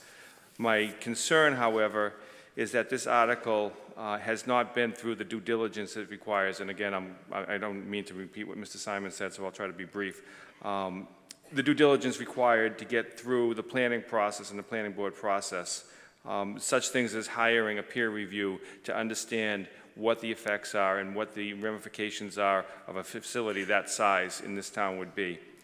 So my main objections to this article is that we have not done our due diligence to really understand the effects and the ramifications of getting this property zoned for that use.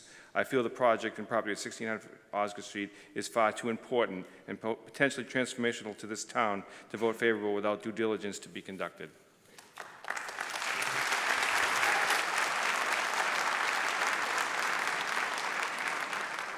Mr. Moderator, Rosemary Conley Smedili, 65 Green Street.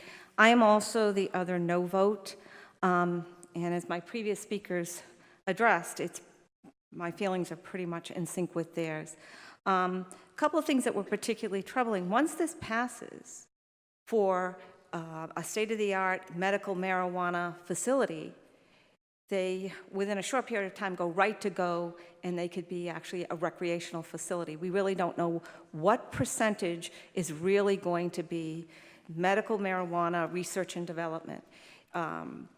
The federal government actually, there's talk that in order to get research and development, they need a special permit. Right now, it is against federal law. So there's so many things that need to be addressed. There is no reason to rush through this. We do have time.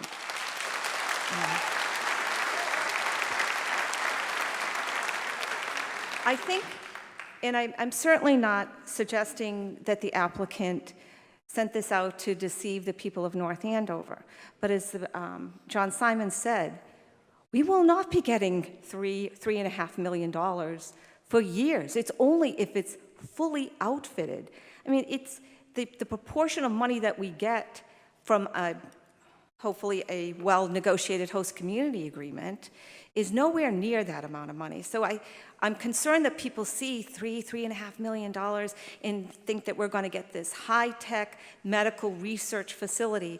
That's not entirely true. We don't even know what percentage of the facility would be for medical marijuana and research. But we do know, once this passes the way the laws are written, and frankly, this was written by people who want to sell marijuana. This wasn't written by your government. This is the proponent of that we voted on back a while ago, was people who are in the business. So it's tough. There's a reason that the government has put forth, the state has allowed for a moratorium, because they realize we are not ready. The federal government isn't ready, the state is not ready, the town is not ready, and frankly, the applicant isn't ready. Again, my suggestion to everyone, I certainly support a major pharmaceutical industry. I've reflected that in my comments to the applicant, but I don't see that we're really totally there yet.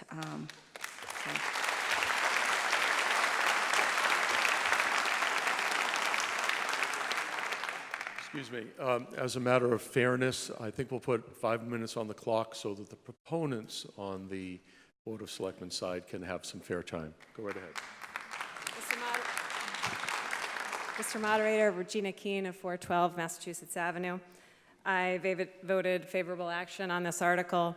I did so because I would like to see a biopharma research center on this site. I think that's a great vision.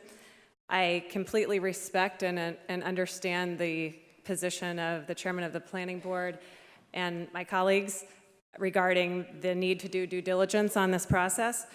But I believe that can be done through the special permit granting process. And if I read of the existing medical marijuana overlay bylaw, it states that the special permit granting authority shall impose conditions reasonably appropriate to improve the site design, traffic flow, public safety, protect water quality, protect air quality, and significant environmental resources, preserve the character of the surrounding area, and otherwise, et cetera. So I believe that there is time to do all of the due diligence that my colleagues suggest need to be done, and I agree need to be done. And I believe what we're voting on tonight is the ability for the applicant to enter into the process of requesting that application.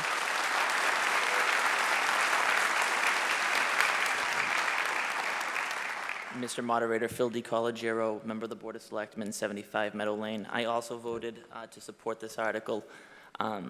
I was not somebody who was going to vote yes when this initial article was presented to us by the applicant, and they came before us at our prior meeting and heard from us what our concerns were, that the process that they were presenting was one that I think would be far from clear, and I think our town's legal counsel expressed concerns about what the unintended consequences would be. They came to the Board of Selectmen. The Board of Selectmen expressed, I think, a collective reservation about different pieces, and they came to us this evening with the amended article, which I think directly impacts what they want impacted, which is the ability to have a larger facility and the ability to grow the zone to their adjacent property because they are currently located right in the general vicinity. And so based on that adjustment and the fact that I think that there remains so many opportunities for review in this process, and there remains so many opportunities for us as a town government as well as the state to weigh in and ensure that every reasonable step is followed, I voted in favor of this. Thank you.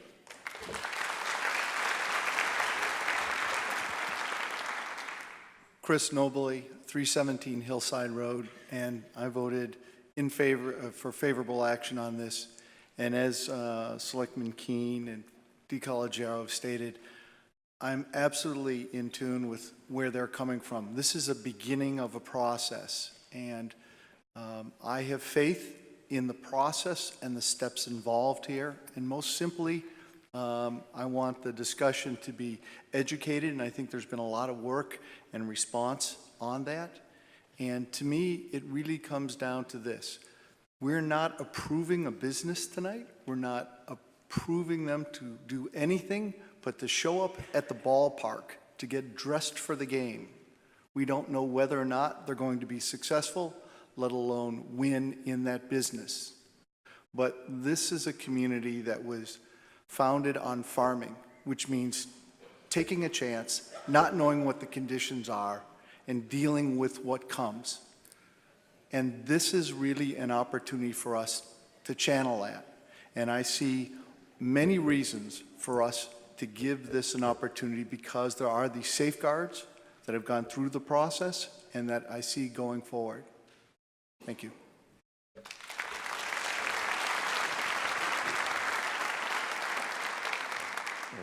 And I thank you for taking 4 minutes. Sir. Thank you, Mr. Moderator. Frank McMillan, 143 Carterfield Road. I move that we limit debate on warrant articles 9 and 11 to 2 minutes, 2 times to the microphone. I'm not going to accept that. We have proposed rules, and we're just going to move on, and it's not going to the consideration of the meeting. Next, please.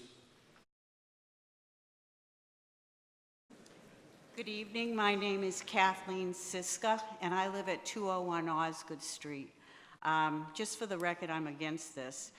I'm not going to repeat. I agree with Rosemary and Mr. Valancourt. I don't think there's any need to hurry this.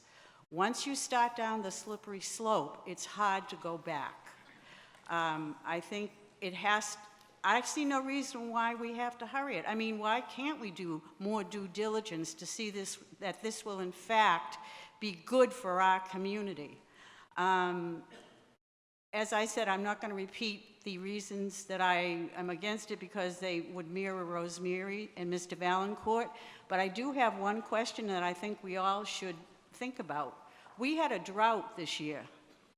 And it wasn't a very severe one, but if anyone has driven around Lake Kachikwick, it had a beach. It had a circle.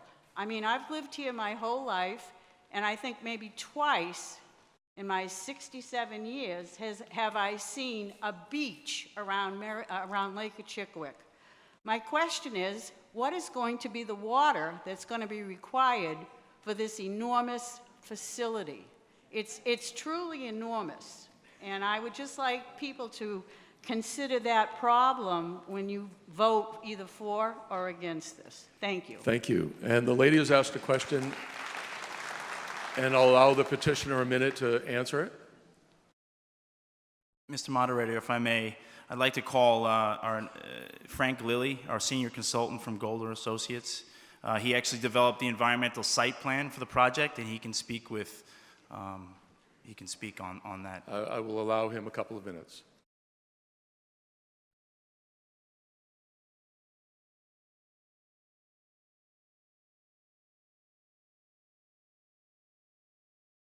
Thank you, Mr. Chairman. My name is Frank Lilly. I work for Golder Associates, and I'm engaged by Osgood Landing on this project. I've been an environmental engineer working with the Goldsteins since 2003 when they bought this facility. And I did all the due diligence when they bought it, and I think I may know as much about that property and building as many of you. I share a love for Andover and North Andover. My aunt lives in Edgewood, and I really care about this community. But a couple of things were talked about, just very briefly. Air quality. First of all, I do a lot of permitting and engineering. Excuse me, sir, there was a specific question about water. I'd ask you to answer that, Okay, and sorry. you have a minute and 18 seconds. Okay, I can address other environmental impacts that were discussed previously, but if you just want me to answer water. Please. The previous Lucid Merrimack Valley Works had 3 production wells on the Merrimack River, which did not draw from Lake Kachikwick, excuse me. And they had the capacity to draw 525,000 gallons a day that they used for distilled water. We can install those wells and have that resource with no impact to the town, so there'll be no impact on drought. It's really a red herring as far as the issue of taking water from the town and impacting a drought.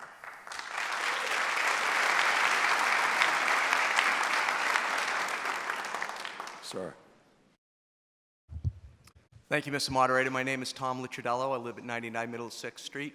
And as I always promise before I speak, I will be short, and as you suggested, also be brief. Thank you.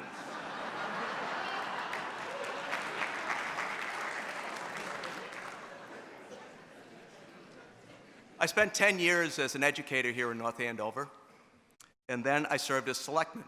And now I'm a business owner here in North Andover. So I see things from a multitude of angles. And one of the things that I've noted is the success at which North Andover has managed its finances. It's done a very good job. Because in absence of good planning, we need to do things like overrides.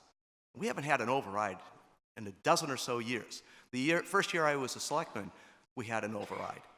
And I suggested then what I'll suggest to you now. That's a result of bad planning. So, what does this Osgood Landing mean to us?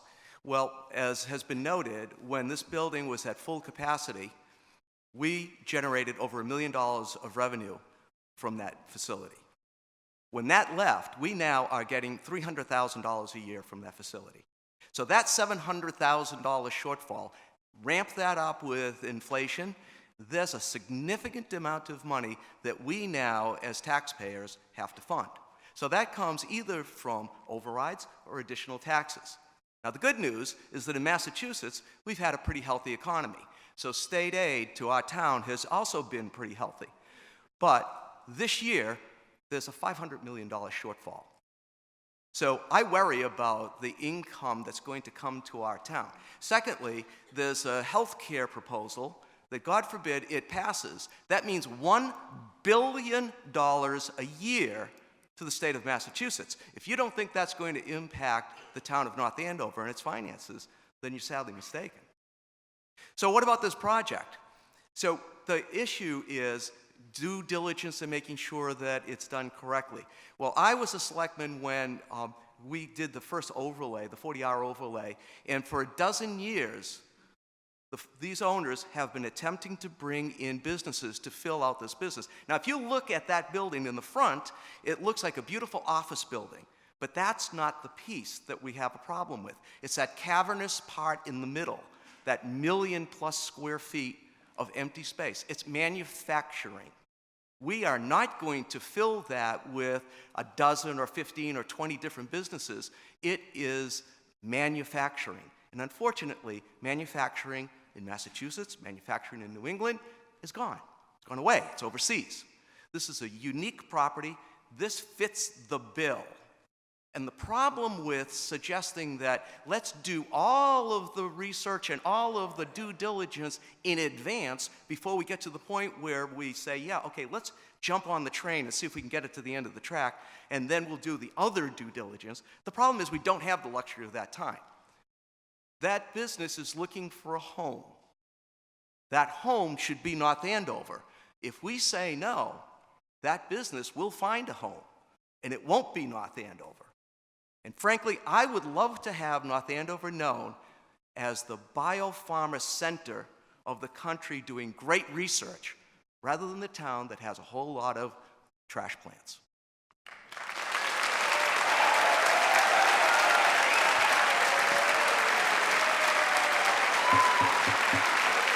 Thank you.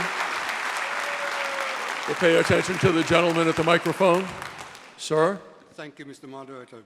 My name is Isaac Fromm. I'm a resident at 101 Mill Pond. As a backgrounder, I'm a long time... Come closer to the microphone, sorry. As a backgrounder, I'm a long time, 35+ years, a professional in medical device, medical imaging field, both in research, technical, marketing, strategic product management, and doing consulting to the global startups in that particular space. For the record, I'm fully supportive of this article. With your permission, I would like to offer some observations which are relevant from different perspectives. From a personal perspective, quite a few members of immediate family, having lived in different countries in the world, have actually suffered from those conditions, whether neurological, whether it's different types of cancer, and passed under a tremendous amount of pain. Basically, all of those conditions presumably will be covered in the impending R&D activities. For the above indications, and others as well, significant research in medical cannabis now begins to be undertaken at major institutions around the world. Hundreds of millions of dollars are being directed to this. And it's understood that significant investment is needed to move this to the point of potential results to be obtained. For comparison, in the pharma industry, it costs about $1.6 billion to develop a drug, and about 15 years to take it through the clinical research, trials, and manufacturing phases, and to the market introduction. From a professional perspective, and actually kind of a corporate level example, many of us are familiar with situations at work where we believe there is an opportunity to move in a new direction, which potentially could be very beneficial to the community at large. There is a risk, always, associated with any novel approach, but there are good signs that it may be promising. We advocate for an opportunity, provide the rationale to justify moving in that direction, but the CEO is unwilling to commit to the project. After all, there are multiple stakeholders. There are internal technocrats promoting fine-tuning current projects. These involve no risk. There are also shareholders who do not accept any risk, only safe and guaranteed outcomes. Consider the situation of CEO of company X forgoes the opportunity. Another company Y, number one competitor, bets on novel technology approach and invests resources accordingly. 5-7 years later, the new technology takes off. Company Y comes out with new products based on it, cements the market lead, and increases market share. The CEO of company X urgently authorizes initiating a major project to catch up with the new technology and develop an opportunity. But the horse has left the barn. It's also called the first mover's advantage in the high-tech world. I've seen the above scenario played out in at least 3 of the companies that I have worked during the career. Thank you, sir. Last but not least, from the entrepreneurial ecosphere perspective, through engagement and working with startups and early-stage companies from around the world in consulting capacity in medical device domain, I had an opportunity to learn how the European and Israeli teams view Massachusetts as a key locale for establishing US presence and operations. These companies are attracted to Boston for medtech and medical devices, to Cambridge for biotech, due to the presence of world-class clinical research, technical expertise, and a nurturing entrepreneurial setting. Multiple incubators and accelerator programs are available in Greater Boston area. On the other hand, there have been very few efforts associated with drawing international business to Massachusetts for manufacturing-based activities. Here, the situation is different from that in medtech, medical device, and traditional biotech spaces.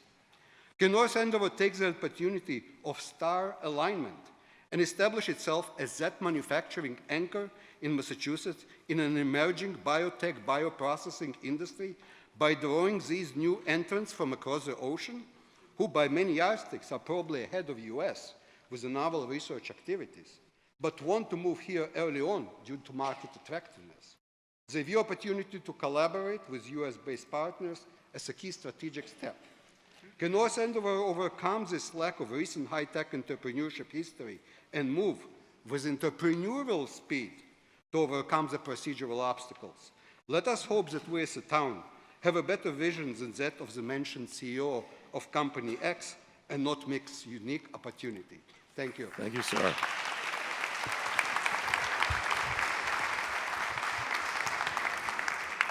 I do remind you, we do have a 5-minute speaking limit. That is not an invitation to take all of that time. Sir. Thank you, Mr. Moderator. My name is Jim Zanakis. I live at 687 Salem Street here in North Andover. I also served on the Board of Selectmen along with Mr. Licciardello, and he hit on a lot of the points that he and I spoke earlier today, and we discussed this going back about 10 or 12 years ago when we created this overlay district in the first place.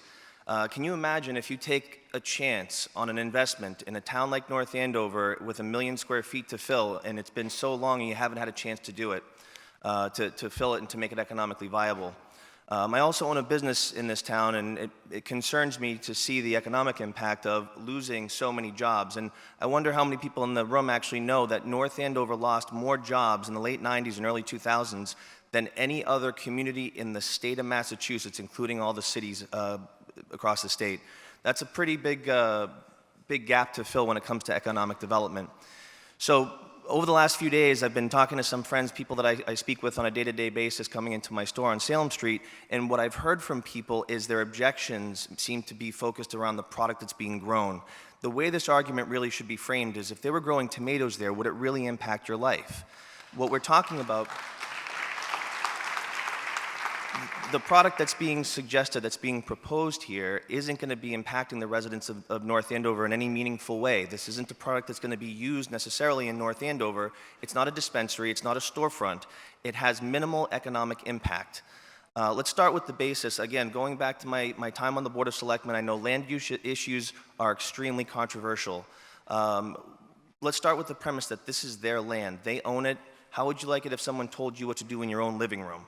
This is a major point of fairness. When I spoke with Mr. Goldstein a few months ago, we talked about the potential ramifications of this proposal and what it would, how it would impact the town.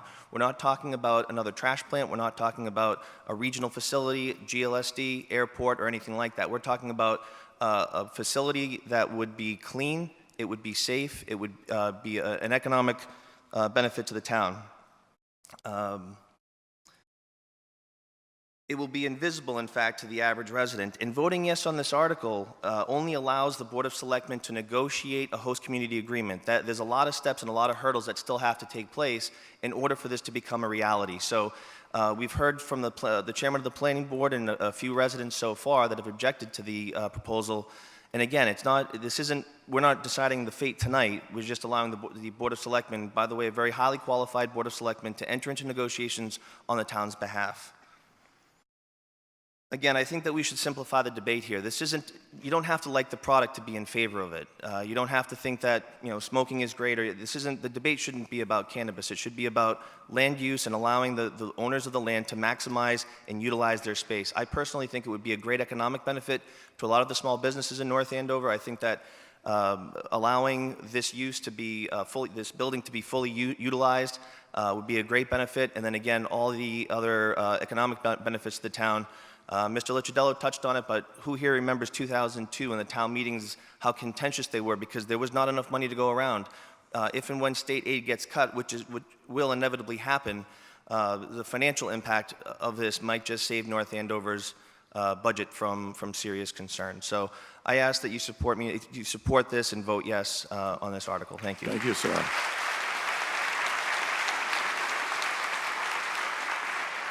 We've been at this for about 15 minutes. I'm going to ask people to be as brief as they possibly can and to only add new argument and questions. New argument and questions. Thank you, Mr. Moderator. My name is Hooks Johnston. I live at 35 Cochituate Drive. Welcome. I've been a resident of the Merrimack Valley for 30 years. Per your request, I must share with you that the owners have asked me to aid them in the development of the Medical Device Center at this site. I hope the rest of my talk will give you evidence that that's a valid request. I'm a retired Senior Vice President of Operations of Smith & Nephew, a large medical device company in Andover. I also helped found MassMedic, a professional organization of over 300 companies in the medical device field. If you read the Boston Globe this morning, 65,000 jobs are in the medical device industry, and we are the second largest concentration of medical device companies in the world. Pretty unique title. I also was fortunate to help launch M2D2, which is a medical device incubator at UMass Lowell. That site has launched 20 companies and helped raise over $25 million in Series A funding. I currently serve on 3 company boards. 2 of those have serious interest in working with the Osgood Landing people. One is in the neural performance scanning of the brain, and the other is in the manufacturing quality process controls. I think we are examples of U.S. companies eager to explore the cannabis technology as other countries have already done around us. I also served as chairman of the Andover Planning Board for 10 years. And Mr. Simon, the bruises do heal after a while. I appreciate the North Andover Planning Board's concerns, but from my experience, I would suggest, as others have, that they let the zoning go forward and let the board's site permitting process with the applicant be the basis of study and modification. This strikes me as a better way to modify the use with an actual applicant rather than just a general study. The board possesses many controls, which you've heard, and I would just say use them. I also served as chairman of the board of Edgewood Retirement Community, where my mom lived comfortably for 16 years. She died at 103. They do a good job there. The medical possibilities of pain management, autoimmune control, and many, many others that you've heard from the previous speaker would serve our residents, plus many in our community, and beyond very, very well. I share all of this with you to hopefully provide my credentials and experience to underline my enthusiasm, and I can't guarantee success, but darn it, it's been good so far, that we can do it again. It is the opportunity to create a cannabis R&D campus of research and development, as well as manufacturing to improve our and other lives in many ways that you've heard about. It will be a boom to North Andover for job creation and tax relief. It is very clear to me, and I hope to you, that you should support this. Thank you. Thank you.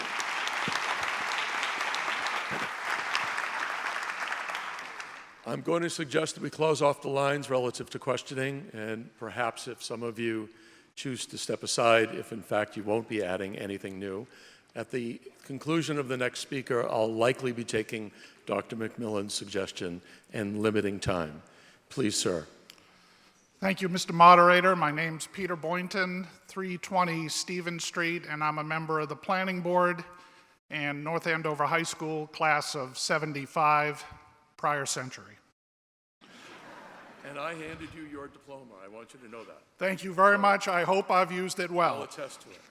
I'd like to speak to two things this evening, Mr. Moderator. The first has to do with a question that's come up quite a bit tonight, and that is impact on the town, and I'll only speak to one of those, and that is water. We do not know how much water this facility will use. The applicant on his website and before the planning board estimated a maximum rate of 180,000 gallons per day. It's an example where we have not had an opportunity to do due diligence on the potential impact of a town that has a sole water supply in the lake. In the limited amount of time we've had so far, I've consulted a number of sources in an effort to try to estimate what might possibly be the range of impact for a facility of this size. And what is the size? The current bylaw allows 20,000 square feet. That is roughly the size of half a football field. Expanding to 1 million square feet is a 50-fold increase to the equivalent of marijuana cultivation over 21 football fields, or the equivalent of 23 acres of marijuana plants. So what does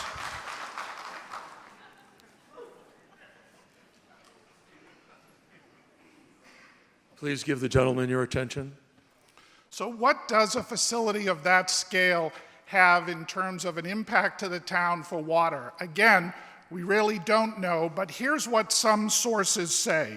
So for example, Scientific American, the Sierra Club, the Rand Corporation, and perhaps most importantly, Mother Jones. It says that marijuana plants of size typically use between 5 and 6 gallons per day per plant, also estimating that smaller plants can only use 1 gallon per day. What does 5 to 6 gallons per day per plant equate to in a 1 million square foot facility? According to the Rand Corporation, marijuana plants require between 1 square foot to 3 to 4 square feet. If you multiply that out, it translates to a water use of between 1/2 million gallons per day up to a potential 2 million gallons per day. Now, I want to repeat what I said at the start. We don't know how much water it will use.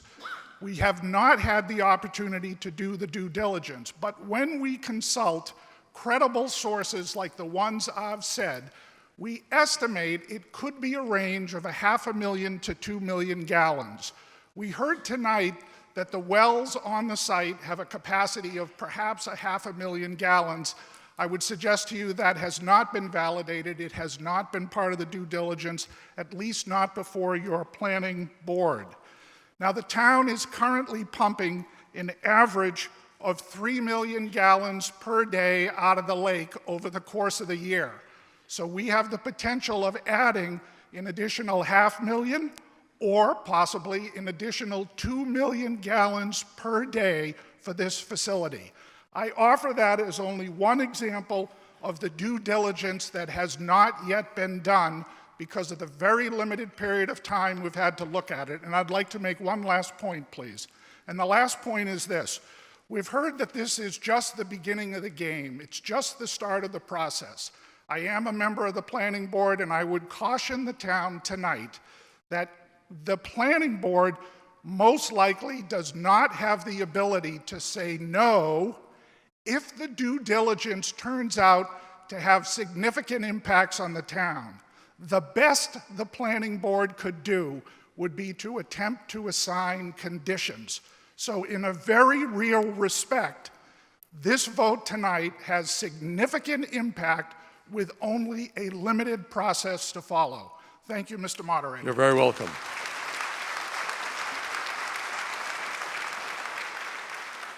I'm going to ask you to see if you can take a couple of minutes.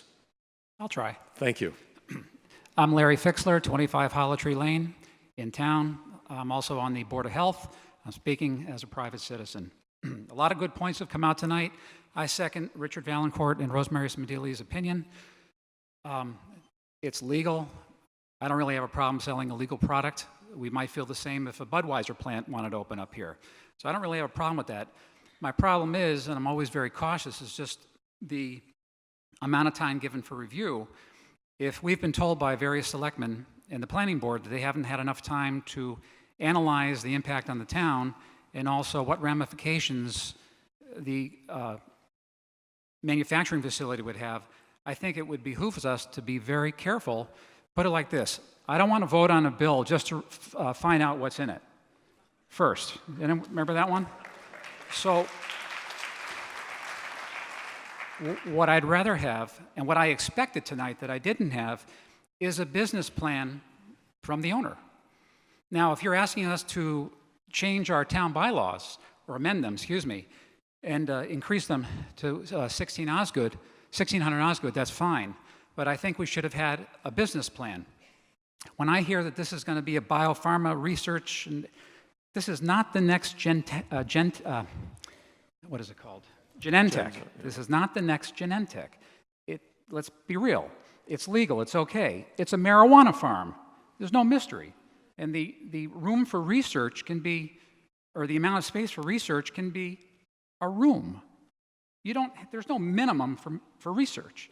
You're researching marijuana. You light up. So I'm just trying to keep it light.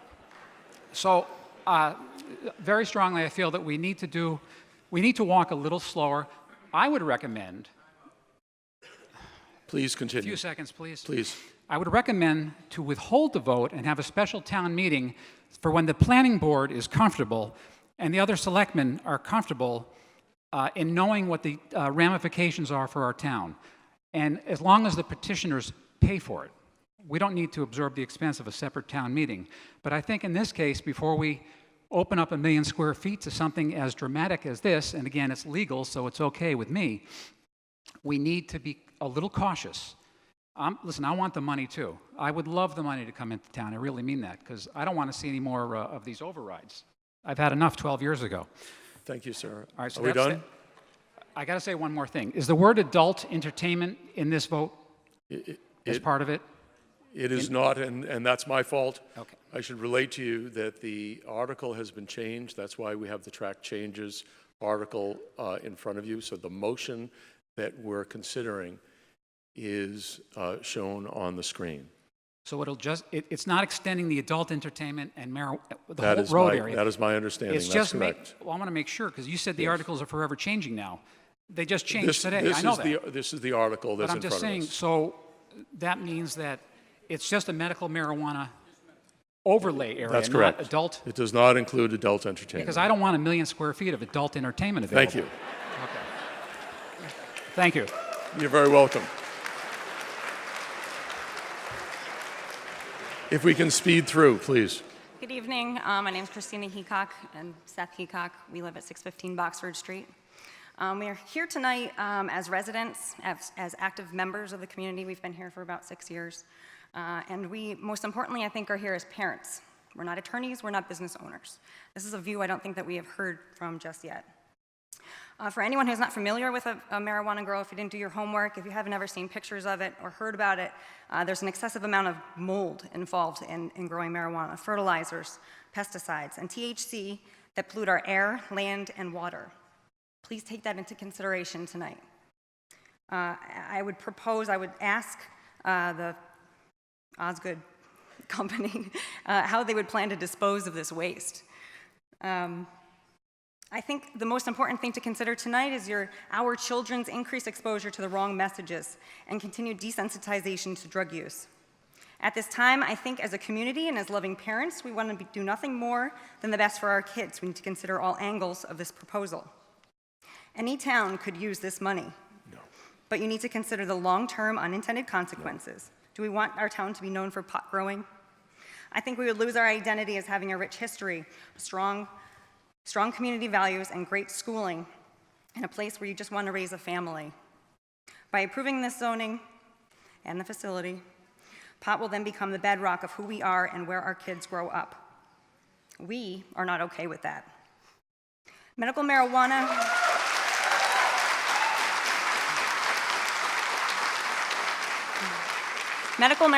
is pot. It's not tomatoes. Okay, I'm losing time, so let me skim through here.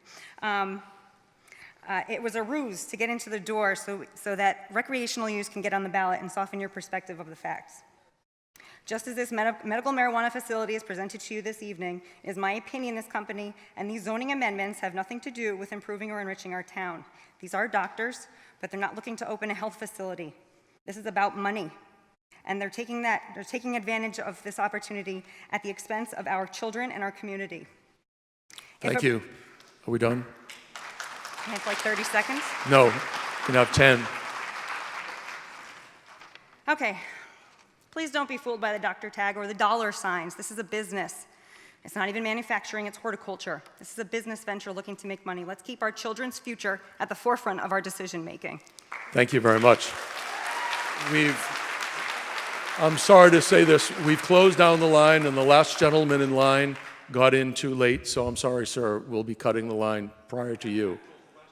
Well, that actually might be appropriate. If somebody else wants to allow you that courtesy, then we'll do that. Sir. My name's Joe Monahan, 644 Salem Street. I consider myself just an average member of this society in this town. I go to work, I come home, I've got teenage kids, I've coached kids on the member of the board, I've coached many of the kids in this arena. Do I have second thoughts about medical marijuana? Absolutely. But what happens to this 1 million square feet of space when the owners cannot fill it? We could be here in 2 years talking about apartment building after apartment building after apartment building, taxing our schools, taxing everything else that we have in town. Here we have a chance to make money off of this land today, and will it become 1 million square feet of facility tomorrow? Absolutely not. Even after this is passed, it's going to take 10 years before, and 10 years of good growth for that facility to be filled to 1 million square feet. It's not going to be 1 million square feet tomorrow. So do I have second thoughts about marijuana being grown in this town? Absolutely. But because they opened this facility does not mean that someone can't open up a distribution plant or a place for sales on Holt Road. So we're at this point of we can either make money off this land and fill up this facility today, or we can wait 2 years and have the same discussion about apartment buildings or something else being brought on this land and filling our schools with more children and overcrowding of classrooms. Thank you, sir. New arguments and questions, not statements of opinion. I think I bring a new perspective. My name is Jessica Flanagan, 58 Mollytown Road. I am a former Merrimack alumni. I played basketball there. I moved my family back to the town in 2010 to raise my 2 daughters. I am a commissioner on the North Andover Booster Club, as well as a coach. Most people know me either as Ella or Brenna's mom or coach in town. One perspective I think is missing in all of this is those dealing with chronic illness. So respectively, when I hear somebody say, well, what's the rush? I'm the rush. I have progressive lupus. I deal with chronic pain on a daily basis that doesn't allow me to get out of bed. I vomit for hours. I'm in the ER looking for relief. I'm working with Boston Medical rheumatology doctors. Opioid treatment does not touch my pain. I've tried it. Medical marijuana is not a ruse. Medical marijuana will help people like me. I am 41 years old. I had to stop working as a vice president of global human resources of a very large technology company in Boston 2 years ago. My life has been ended because of chronic illness. If I can get back functionality, mobility, ability to spend time with my children, ability to be a more functioning member of society, medical marijuana is my only hope. Medical marijuana will keep me out of hospice when the time comes. So when I ask this board and everybody here to approve tonight, think of the medical marijuana aspect. It is real. It is not getting high and lighting up. It is a part of the plant that helps us, those in need. It is very important to me and very important to my children. Yes, there are benefits, pros and cons to everything in life. But for me and for the people, all those who suffer with autoimmune disease and illness, this is very important for us to get ahead of this right now and get the facility here working for us and on behalf of us. Thank you. Thank you.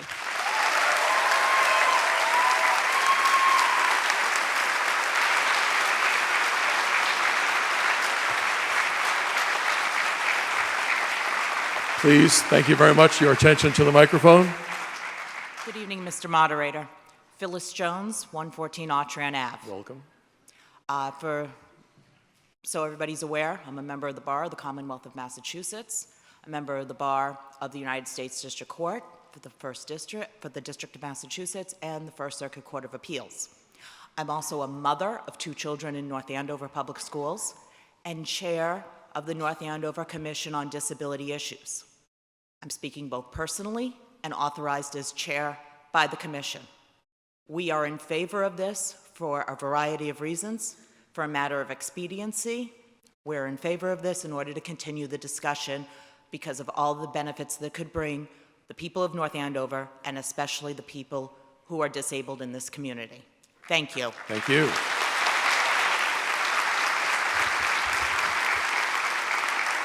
Good evening, Ms. Go right ahead. Good evening, Mr. Moderator. My name is Holly Kusha Williams of 100 Brookview Drive.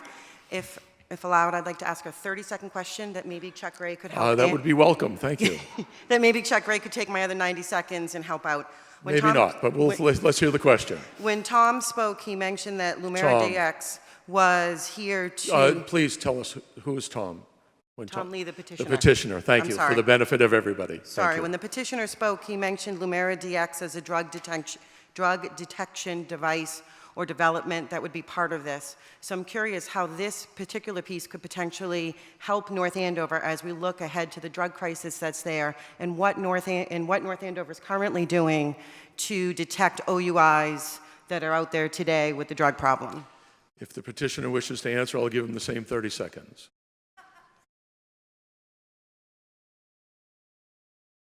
Yes, so would it be possible, Mr. Moderator, if I could ask the police chief to answer that question? You certainly may. Yes, if he wishes to. It's not, we cannot direct the gentleman. I'll be happy to. Thank you. As I've spoken to a lot of people out here, this is an issue that's going to be coming forward just like it did in Colorado and Washington. We're taking active steps to train officers in detection of not only cannabis, but opioids, depressants, hallucinogens, and whatnot. The training we're doing is in line with what the Commonwealth's response is going to be to the legalization of cannabis and other illicit drugs for that matter. So to answer the question about the detection and impairment devices, that's cutting edge technology we're going to try to get it on the ground floor with, and anyone that wants to join us, because that's something that is drastically needed at this point. Everyone's familiar when you got your license, you had the implied consent law. If a police officer thinks you're driving under the influence of alcohol, you're subjected to a breath test. Failure to submit to a breath test results in sanctions, losing your license for a set number of days. There's no sanctions right now under OUI drugs. We have to file an immediate threat for negligent operation. We're pleading with the legislatures to enact some legislation similar to OUI alcohol. So if a device that was created would detect cannabis levels and impairment, that would do nothing but help law enforcement. Thank you, sir. Thank you, Mr. Moderator. Hello, my name is David Turissi, 67 Settlers Ridge Road. Many of you know that I've been involved in this town for many, many years. Former member of the Board of Selectmen. I was a state representative for 14 years, and I'm currently the chair of the school committee. I was born and raised here. In fact, actually, I was raised in the house of the petitioner, Tom Lee, right there. I've been a homeowner for 20 years, and I'm raising my kids and my wife, Sarah. I'm also a lawyer and a registered lobbyist, and have my own government relations business. You can sit down, Mr. Rosen, now I'm good. One of my clients, in fact, my very first client that I landed, is a medical marijuana company. Though I have no financial interest in this articles, I'm not getting paid any more or any less, regardless of the outcome tonight. I want all of you to take into account my employment, but what I'm about to say to you. I also hope you consider my affection and my service to the town when you decide if my remarks have any merit. So like I said, I represent a medical marijuana company and have done so proudly for 4 years. My client was the first dispensary to be licensed by the State Department of Public Health, and they have a great track record of serving patients while also maintaining a great relationship with the municipality in which they operate. I'm a true believer in the efficacy of medical marijuana, and I feel very confident that they can operate in a safe, secure manner in many environments. My home is less than 1 mile as the crow flies from Osgood Landing, and I would have absolutely no problem with having a dispensary located there. In fact, knowing about the lack of patient access in the area, as well as knowing about the host community benefits, I would welcome it. Unfortunately, however, I cannot support the petition's articles as they are presented, or they have been presented tonight. Let me explain why. I've been operating in the space for 4 years, since we passed the ballot question back in 2012. I really believe in the efficacy of medical marijuana.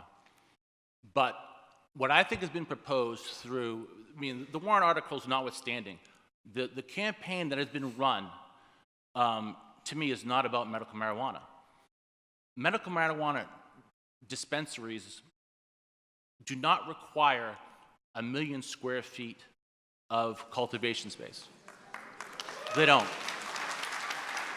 And the reason I say that, the medical, and this is important to know because it hasn't been said tonight, the medical marijuana law, it's completely vertically integrated. You have to grow it, you have to process it, you have to cultivate it, and you can sell it. You do not have the ability to sell it to other dispensaries. So any medical marijuana dispensary, and the applicant has applied for 3 dispensaries. He applied for one with the Department of Public Health back in March. They know this. They don't need that much space. They could easily supply 3 dispensaries with maybe 50 to 60,000 square feet of cultivation space. So I think you got to ask, what's the real play? What's the long-term play here? Do they want to do this biopharma R&D, which sounds great, but there's no license for that.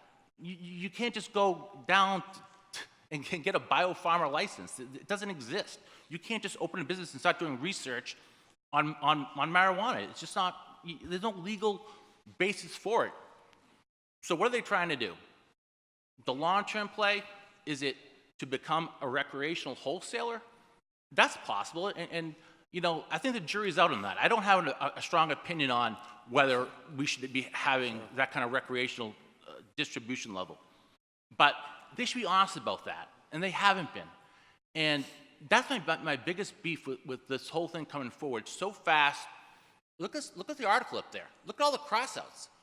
This just got to the Board of Selectmen yesterday at 4 o'clock. At 4 o'clock yesterday. The due diligence has not been done on this project. The implementation, I'm sorry about that, I'm getting a little dry mouth. The implications of the warrant article.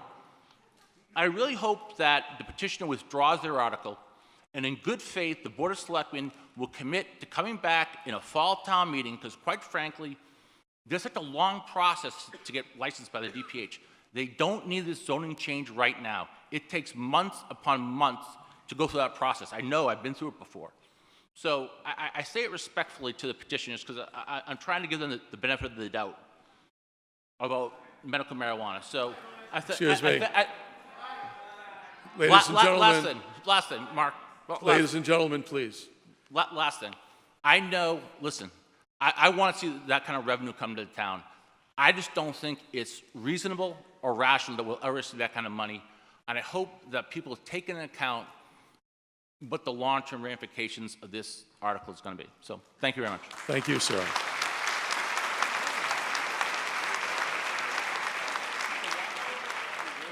Mr. Moderator, Dan Leary, 26 Andover Street. I'll conclude some remarks with a question. I've worked with the owners of Osgood Landing on various projects over the last decade, and I'm assisting them in the development of this plan before the town tonight.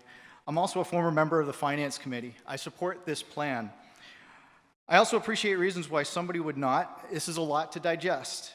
But there are rational reasons to oppose this and irrational reasons to oppose this. A rational reason, for example, might be that you believe the federal government isn't going to change their position on cannabis. In that case, this might seem far-fetched and limited in the scope of the opportunity. But I don't see it that way. Based on my research, I believe there is an emerging pharmaceutical industry that would be based on the hundreds of compounds that will be extracted from cannabis and from the cannabis plant.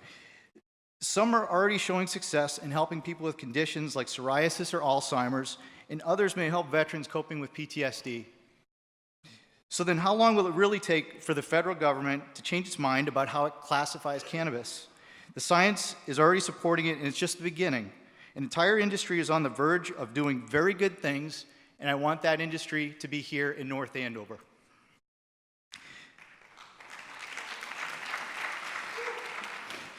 That being said, I believe there are irrational arguments that are being made tonight to incite a little bit of panic. For example, any argument that there's no way for the town permitting process to fully address the concerns about public health, safety, environment, water supply, this is just absolutely not true. To help clarify this, my question is posed to the town manager. Mr. Mailer, do you feel that the town process can appropriately regulate and condition permits in a way that the town will ultimately find acceptable? I thank you. The town manager does not have an obligation to ask that question. It's his judgment whether he wishes to or some other executive in the community. You choose not to answer it. Okay. We'll go to the next questioner. Thank you.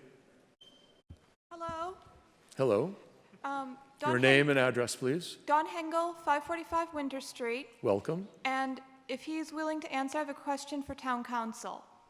Again, you'll ask the question through me, and I'll Okay. make a determination. As the previous speaker mentioned, will the federal government change their mind on cannabis classification? I'm concerned about federal overseas state, and will this then come down to the town? Thank you. Thank you. The town council does not give counsel or advice to this meeting, and that's an impossible question for the town council or any other rational person to answer. Thank you. Hi, Stan Novak, 26 Pembroke Road. I have a couple questions, but first I have a very important announcement. The Boston Celtics got the #1 pick in the NBA draft. Now, moving on. Let's start with the first question and answer the question without preface, or ask the question without preface. First question, the $2.20 per square foot. What is that? Is that in addition to the property taxes that we are already collecting on the property? Yes, that is accurate. Okay. Will all the growing be done indoors? And if so, what's going to be done with the runoff? Is it going to go into the Merrimack River? You'll forgive me, I shouldn't answer the questions if the petitioner would do so. Excuse me. Mr. Moderator, I would like to call Frank Lilly again to answer You're that allowed. question.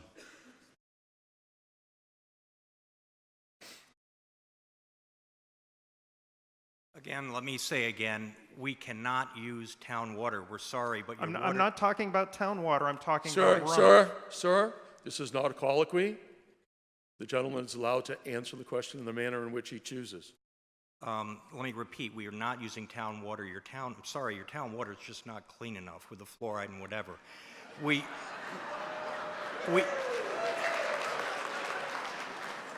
have to take the water from irrigation wells, recycling, and rainwater. So again, we cannot use town water. I just want to make sure that's really understood. That's basic.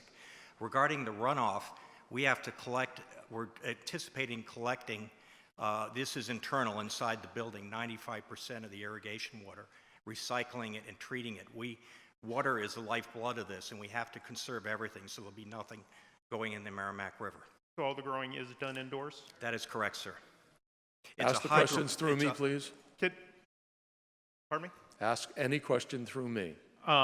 Okay, Dr. Goldstein is involved in this. I would like to know what peer-reviewed articles Dr. Goldstein has published and if any of them have been retracted. If he wishes to answer. A few things. Thank you. If you like, I'll be happy to post my CV for inspection on the web page tonight.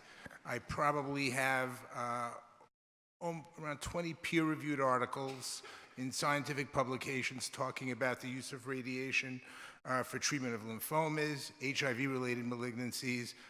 Most of my work has been in prostate cancer. Some of you may even have been patients of mine. I was the medical director at Little General for over 20 years. I've published a lot on the use of PET scanning and imaging, and I have a patent application for invention of a medical device when I went to Israel. When I entered this field, I was asked to be vice chairman of the Cannabis Research Institute at Sheba Medical Center. They're conducting 10 different clinical trials on the use of cannabis in a wide variety of diseases. I have no interest in any of those trials.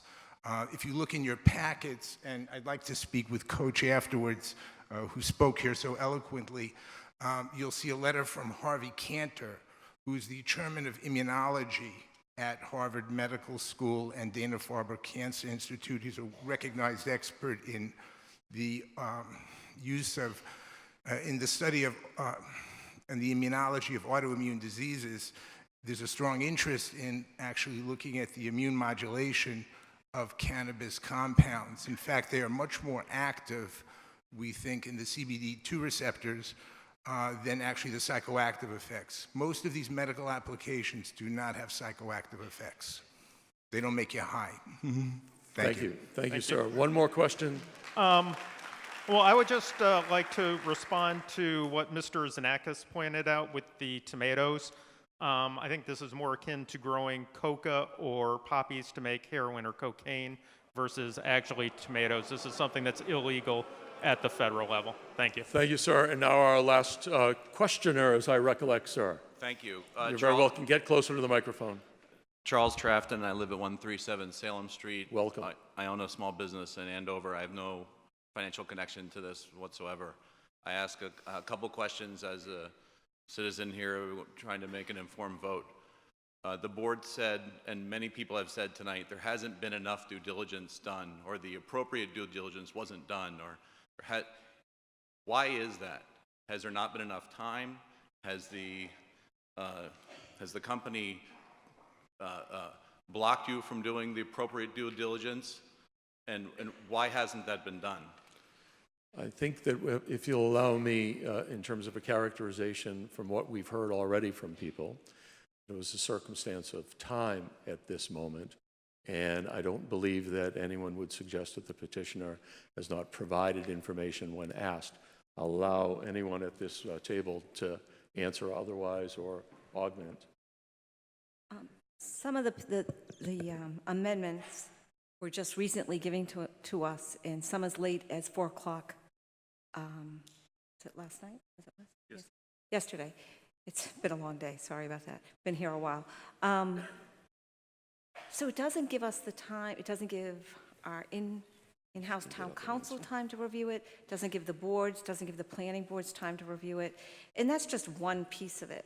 It's, again, I think I can comfortably say for the board, and perhaps the chair should have said that, it's not that we're opposed to medical marijuana or a high-tech pharmaceutical type industry, but again, we don't know what percentage would be for R&D and medical, what percentage would be for recreational.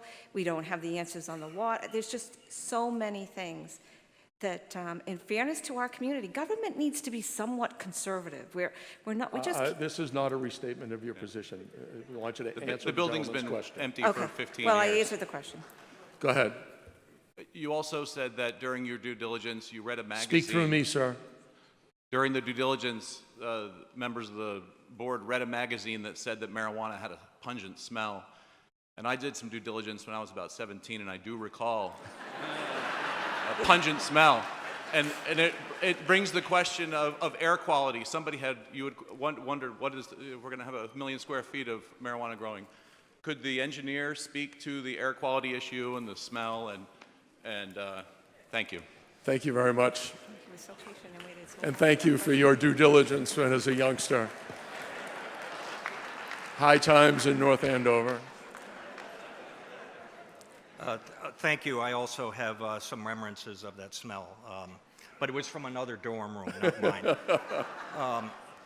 In truth, this type of facility, we've really made advancements in odor control, and this type of facility is going to be used recirculated purified air in each cell, and it's going to be controlled for mold and odor. So I really, in my professional opinion, I don't think odor is an issue. I've dealt with big farm labs in downtown Cambridge and MIT that have far more pungent smells than marijuana. And by the way, it's not going to be smoked. It's going to be processed. So it's the background smell of marijuana, and we will put odor control on the facility. Thank you. Thank you. Mr. Moderator? Mr. Moderator? I'm sorry. Mark? Oh, can I just, apologize. Yeah. Yes. Thank you. I thought it was a voice from God. Yeah. It's the man behind the curtain here. Just very quickly to answer the gentleman's question about timing is that in most large material zoning changes, the planning board has had from 3 to 6 months to a year to conduct the due diligence. In this case, the application came in at the very end of the town meeting application cycle. So the application came in late. That's why we weren't able to do the due diligence. We were never able to bring in any of the engineers or other technical experts that the applicant had because there was just too little time. I want to read one thing related to air quality because that point was raised up. We did find some professional literature, peer-reviewed literature, including a professor at University of North Carolina. And the punchline to the thing is less is known about the potential impacts of the industry on indoor and outdoor air quality. So it's not a slam dunk. There are open questions. Thank you. And we're going to allow a last answer and or comment from the petitioner, and we're going to move to a vote. Mr. Moderator, I Yes. would like to just move to vote on Article number 9. Thank you for your permission to do so. A point of order? No one's brought up Section 6 of the recently passed recreational marijuana, question 4, which will allow on July 1st, 2018, any permit. I'm sorry, stop. Let's start all over again. I need your name and your Yes. address. Anthony Capichetti, 55 Lyman Road, Precinct 2. No one's brought to order yet the point that Section 6 of the recently passed question 4 allows any medical facility, medical marijuana treatment center, which is cultivation, dispensary, research, anything allowed under the DPH, come July 1st, 2018, if the legislature has not set up a cannabis control committee and issued its first permit, any facility is allowed by law to dispense recreational marijuana, whether it's cultivation or otherwise. So far, there have been 2 deadlines under that act that have been missed by our legislature. The failing on Beacon Hill is that they're just going to kick the can down the road. We're going to be left holding the bill.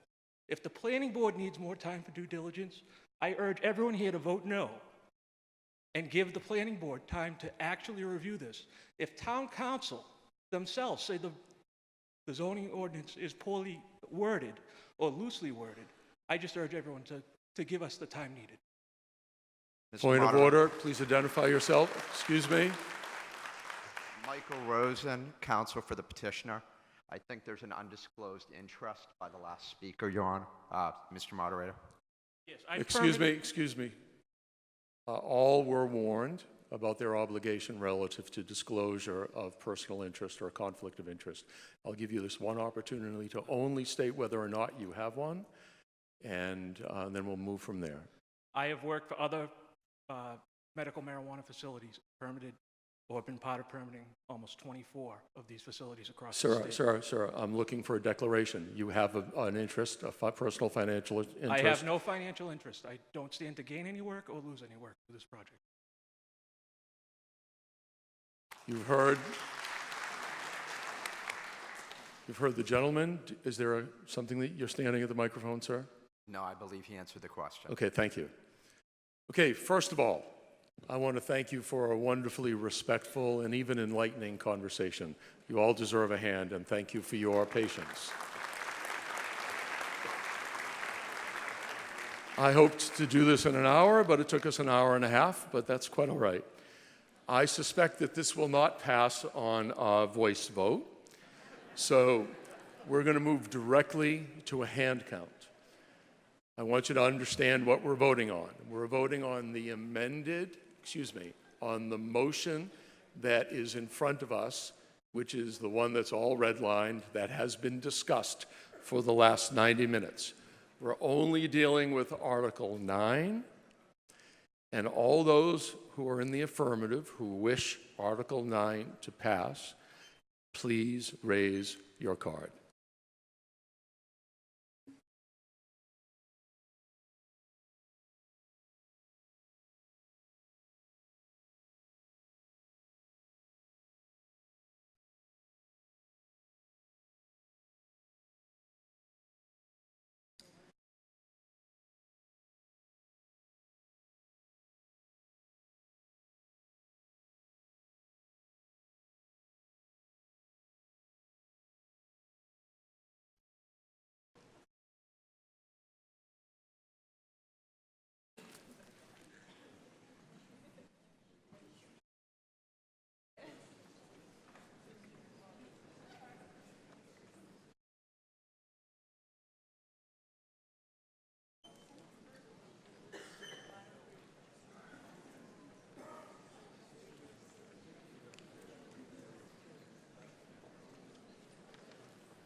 Okay. I'm going to ask for the report of the sections. Section 1. 43. Section 2. 29. Section 3. I'm sorry? 69. Apologies. Section 3. 69. Section 4. 71. Section 5. 86. Section 6. 9. Section 7. 62. Section 8. Section 8 is the lobby.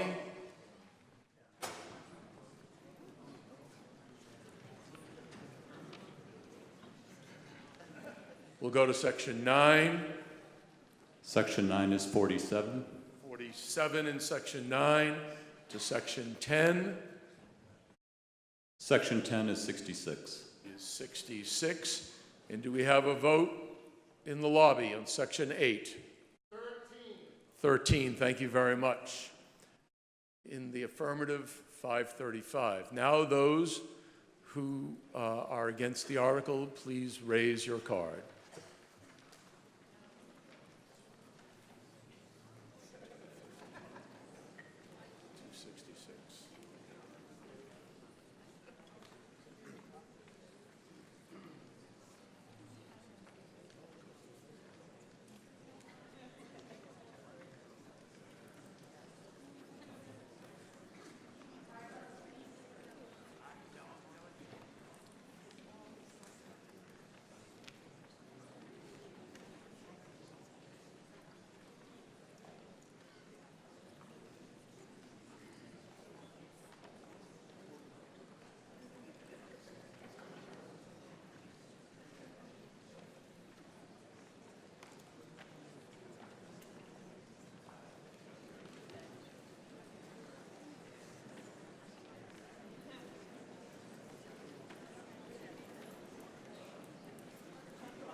Section 1. 42. Section 2. 72. Section 3. 39. Section 4.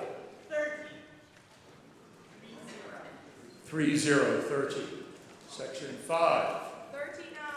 39. Section 6.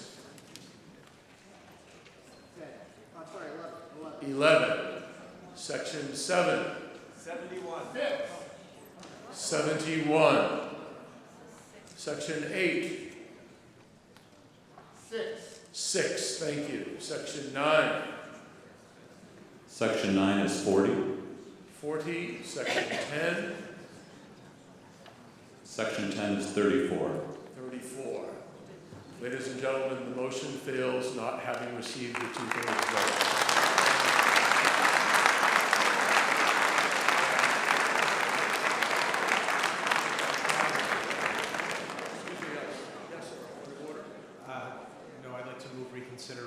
I'm going to ask you to hold that until we get through 11, if you don't mind.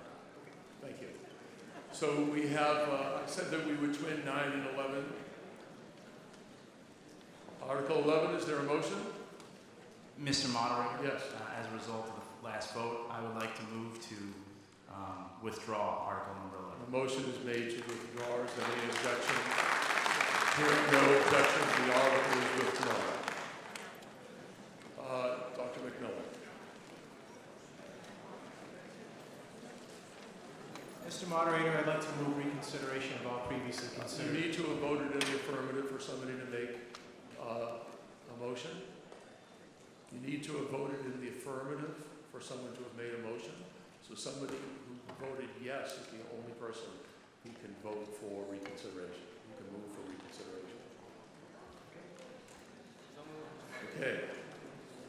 I don't hear a motion. Oh, I'm sorry, I hear a motion. Somebody voted yes. Is there a second? Second. All those in favor of reconsideration, vote aye. Aye. Those no? No. Reconsideration fails. We go to Article 13. Article 13. Ladies and gentlemen, please, if you choose to exit, do so quietly. I would ask you to stay if you don't mind. Do I have a motion on Article 13? Mr. Moderator, I move to adopt Article 13 as printed in the warrant and as displayed on the screen. Is there a second? Okay, you can see that the articles have favorable action by both the Board of Selectmen and Planning Board. Is there any discussion? Hearing none, all those in favor of the articles, please say aye. Aye. Those opposed? It passes. And I declare, I need a 2/3 vote, correct? Yes. And I declare it a 2/3 vote. Article 14, a motion. Mr. Moderator, I move to adopt Article 14 as printed in the warrant and as displayed on the screen. Article 14 is moved and seconded. There's favorable action by both the Board of Selectmen and the Planning Board. Is there any discussion? Hearing none, all those in favor of the article say aye. Aye. Those opposed say no. The motion passes by more than a 2/3 vote, I so declare. Article 15, a motion please. Mr. Moderator, I move to adopt Article 15 as printed in the warrant and as displayed on the screen. The motion is made and seconded. We'll note that it has both favorable action recommended by both the Planning Board and the Board of Selectmen. Is there any discussion? Hearing none, all those in favor of the article, please say aye. Aye. Those opposed, no. I declare it passed by a 2/3 vote. Article 16. Is there a motion? Mr. Moderator, I move to adopt Article 16 as printed in the warrant and as displayed on the screen. The motion is made and seconded. It has both Selectmen and Finance Committee recommendation. Is there any discussion? Hearing none, all those in favor of the article, please say aye. Aye. Those opposed, no. The article passes by majority vote. Ladies and gentlemen, Articles 17, 18, and 19 are what we consider to be consent articles, again, as we did in Articles 1 through 5, merely housekeeping. And if you'll allow, I'd like to hear a motion as a consent. Mr. Callahan? Move to adopt Articles 17, 18, and 19 as printed in the warrant and displayed on the screen. Articles 17 and 18 have been so moved. Any discussion? Hearing none. Again, consent. All those in favor, please say aye. Aye. Opposed? I declare it a unanimous vote. Yes. I'm sorry, let's do that again. Articles 17, 18, and 19 are by consent. It's been so moved. All those in favor, please say aye. Aye. Those opposed? It's a unanimous vote. Thank you for your courtesy. And we're going to go to Article 20. Is there a motion?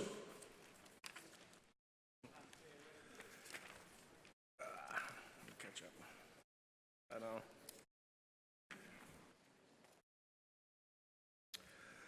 Move to adopt Article 20 as printed in the warrant and displayed on the screen, which is to raise and appropriate funds for fiscal year 2018 as presented under the column titled Board of Selectmen and Finance Committee and Town Manager recommend. So, ladies and gentlemen, we're about to spend $100 million or thereabouts. So I think it warrants 10 minutes of presentation by the town manager and the superintendent of schools.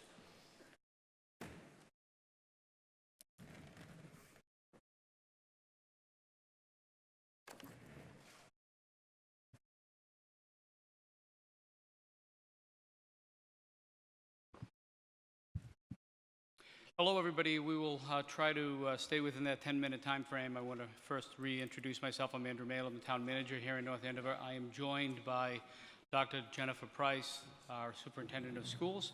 And our goal here is to inform you of some of the specific information relative to the fiscal 2018 budget, and more specifically to the process that's taken place over the last 6 months or so to get to this point.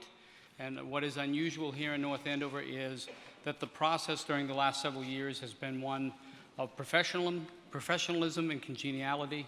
The partnership that Dr. Price and I share, which is supported by the superintendent, the school committee and the Board of Selectmen, further supported through the efforts of the Finance Committee, has allowed us to do many creative things and move our government forward in terms of new initiatives. Everything like a special education reserve fund, a new fire station, this year a curriculum fund, and the like. So I think it should be recognized that the process we follow in here in North Andover is different.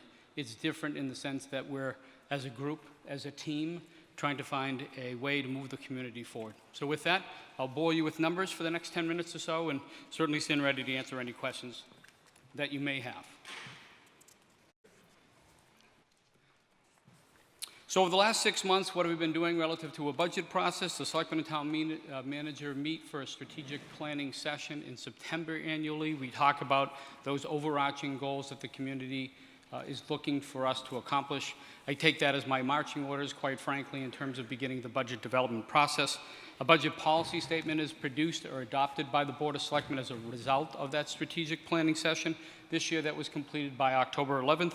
Revenue Fixed Cost Review Committee, which is comprised of the superintendent, 2 members of the Finance Committee, the Chief Operating Officer of the schools, and the town's finance director, get together to provide me some preliminary advice on what the budget should look like. The departments receive budget packages on November 14th. I prepare a 5-year forecast on December 5th this year. And as you see, as the process goes forward, over the subsequent months of that, there's a review process, first by the school committee and the Board of Selectmen, and ultimately a 2-month review process, which includes appointments before the Finance Committee by many of the departments. Budget overview of the general fund budget for fiscal 18 is it's a $95,876,069 budget. It represents a 4.1% or $3.8 million increase from fiscal 2017. If I remove the request for transfers into our reserve funds, in essence, on average, works out to be a 4% increase of our budget from year over year. That is consistent with what the recommendation for school funding is. As you see some of the specific details down there, the school budget this year will total $47,035,187, and most of municipal government will go up in varying degrees depending on the nature of the department. The larger departments, the police and fire department and public works, as an example, commonly go up about the same pace as the schools. This year, slightly under, and some of the other departments don't require the same level of funding. An example of how funding can change from one year to the next and why some of these departments receive smaller increases. The clerk's office, as an example, last year had a number of elections. This year, they'll have less elections, and therefore the cost to operate that department will go down. Same thing with community development, which last year needed dollars to begin a master planning process, and this year they wouldn't be. The practice we've continued for the last 5 or 6 years is to continue to fund our reserve funds so that we don't find ourselves in the position that we did more than a decade ago when the economy changed and we were unable to maintain services. We continue that practice this year and have been diligent about that. For those of you in the room who don't know, we're often measured against what Moody's or Standard & Poor's says is our bond rating. The town has obtained a AAA bond rating for the first time in its history. And then, thank you.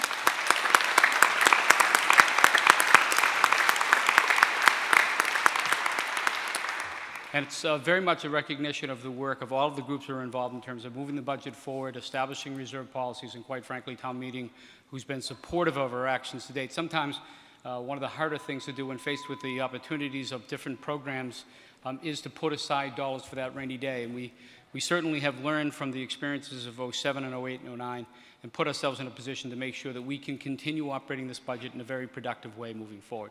So that gives you an example of the various reserve funds that we'll be funding this year.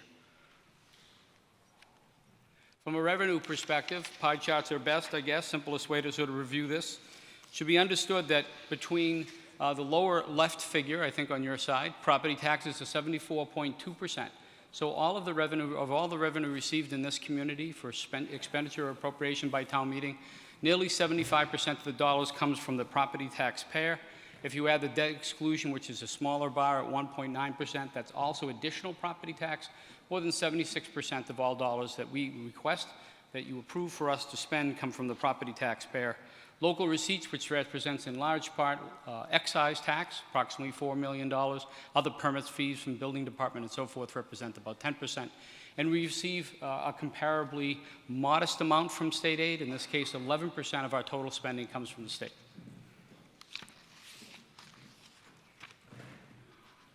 As relates to fiscal 18 expenditures, again by category.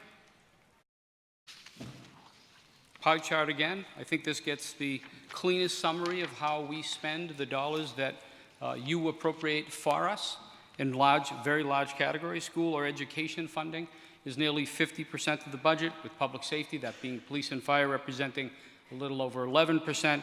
It is interesting to note that we spend more on employee benefits than we do on our public safety departments. It's an indication of the challenges we have in the area of health insurance and retirement.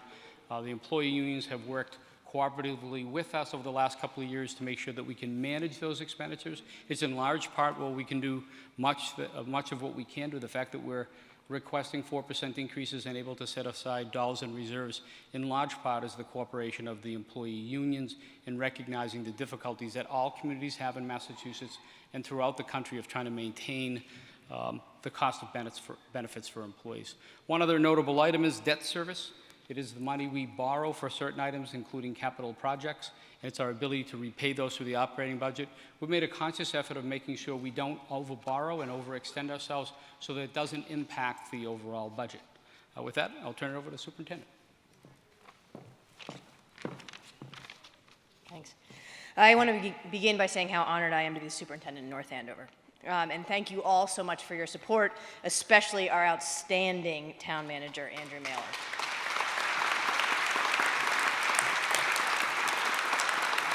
I'm excited to present a budget to you tonight that focuses on our strategic objectives of supporting all students, hiring and retaining strong faculty and staff, and providing a consistent and rigorous curriculum.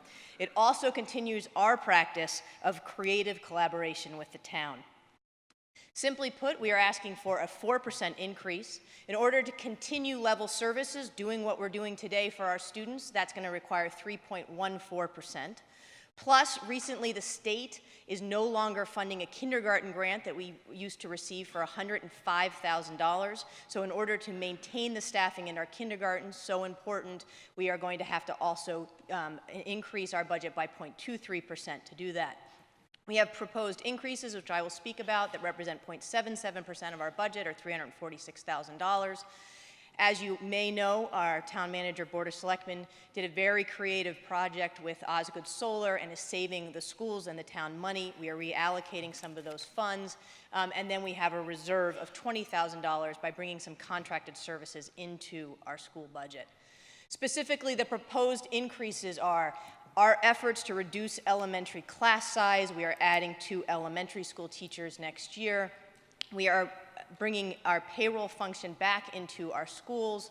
We are adding a new math resource in our district, Eureka Engage New York, and we are hiring a math coach to support our teachers in that adoption. We have restructured our high school leadership in order to create curriculum leadership back in our high school, which we lost during some of the more difficult budget times. We are always increasing our reading intervention support. If a student is not reading by the age of 3rd grade, it is a problem. We need to make sure we are supporting our K-2 students as much as possible.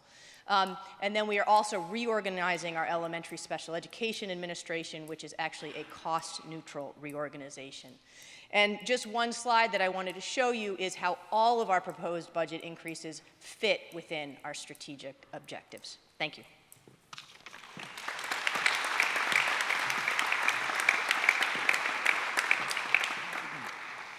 So need another minute or two? Yes, if you would. You granted 2 minutes to the gentleman. I thought you were going to give me 1 minute. I'm feeling pretty good. So as we proceed forward, the last couple of slides, where you're going to take action over the next couple articles is not just the general fund budget, which is the larger budget, but also the enterprise fund budgets. Those are budgets which are they operate off fees generated by those particular enterprises. And we have 3 of those: a water enterprise fund budget, a sewer enterprise fund budget, and a Stevens Estate enterprise fund budget. I'm happy to report, first, let me give you the dollar totals. For fiscal 18, those are the dollar values of the recommended funding, a total of $10,913,000, again, all generated by user fees. It does not impact the general fund. Those gives you the dollar totals of each, water, sewer, and Stevens Estate. The increase in the water funding is largely attributable to the fact that we're using reserves in the water fund to pay for capital projects. So one of the success stories in the last couple of years is that we have not raised for 5 years running the water and sewer rates. We've not only not raised the rates associated with those because we recognize they were impacting our ratepayers and our taxpayers, but we've been conservative about our budget projections and therefore generated retained earnings. We're using those retained earnings and a promise through our reserve fund with the Finance Committee and the Board of Selectmen to reinvest into the system so that we don't have to incur debt while we're keeping the system modern. We have our own water supply. We heard that under the previous article discussion. It's important to us, and it's important that we maintain the systems to make sure we can deliver to you very clean water. And so that's important to our overall system. The same thing with sewer. The overall increase in sewer is 0.8% year over year, and we're using a total of retained earnings or savings of $1.3 million to reinvest into the Stevens Estate water and sewer systems so they maintain, from a viability point of view, they maintain the nature of the condition that they're in. Sorry, I'm confused about that. Water and sewer rates in this year, if this budget is approved by this body, will remain level once again, making that the 6th consecutive year that we'll be recommending no water and sewer rate increases. And finally, the Stevens Estate, which for many years ran deficits, has for the last several years run surplus, and this will be the 2nd year in a row that we're recommending that retained earnings within the Stevens Estate be invested back into the estate to make sure that we can repair the facility as necessary. So it gives you an overview of the enterprise funds. Big pie chart, again, the same thing, a distribution of where both the expenses and revenue go as it relates to enterprise funds. Not a particularly exciting pie chart. Overall, here's what we're trying to do. It's always been about sustainability, stewardship, and service. It has been for the last 5 or 6 years. We repeat those terms, and we take steps on a repeated basis to make sure that what we deliver to you is a product that does not overburden you beyond the burden you already have at 75% of our revenue stream, and at the same time, deliver ever-improving services. Most notably in this year, I certainly want to recognize the efforts of the school committee and the superintendent. The idea that we'll begin to impact class size at an elementary level is profound and important, and we're able to do that within the expenditure limits that make us a AAA community and at the same time do not require additional funding by our community and taxpayers. Thank you. Thank you.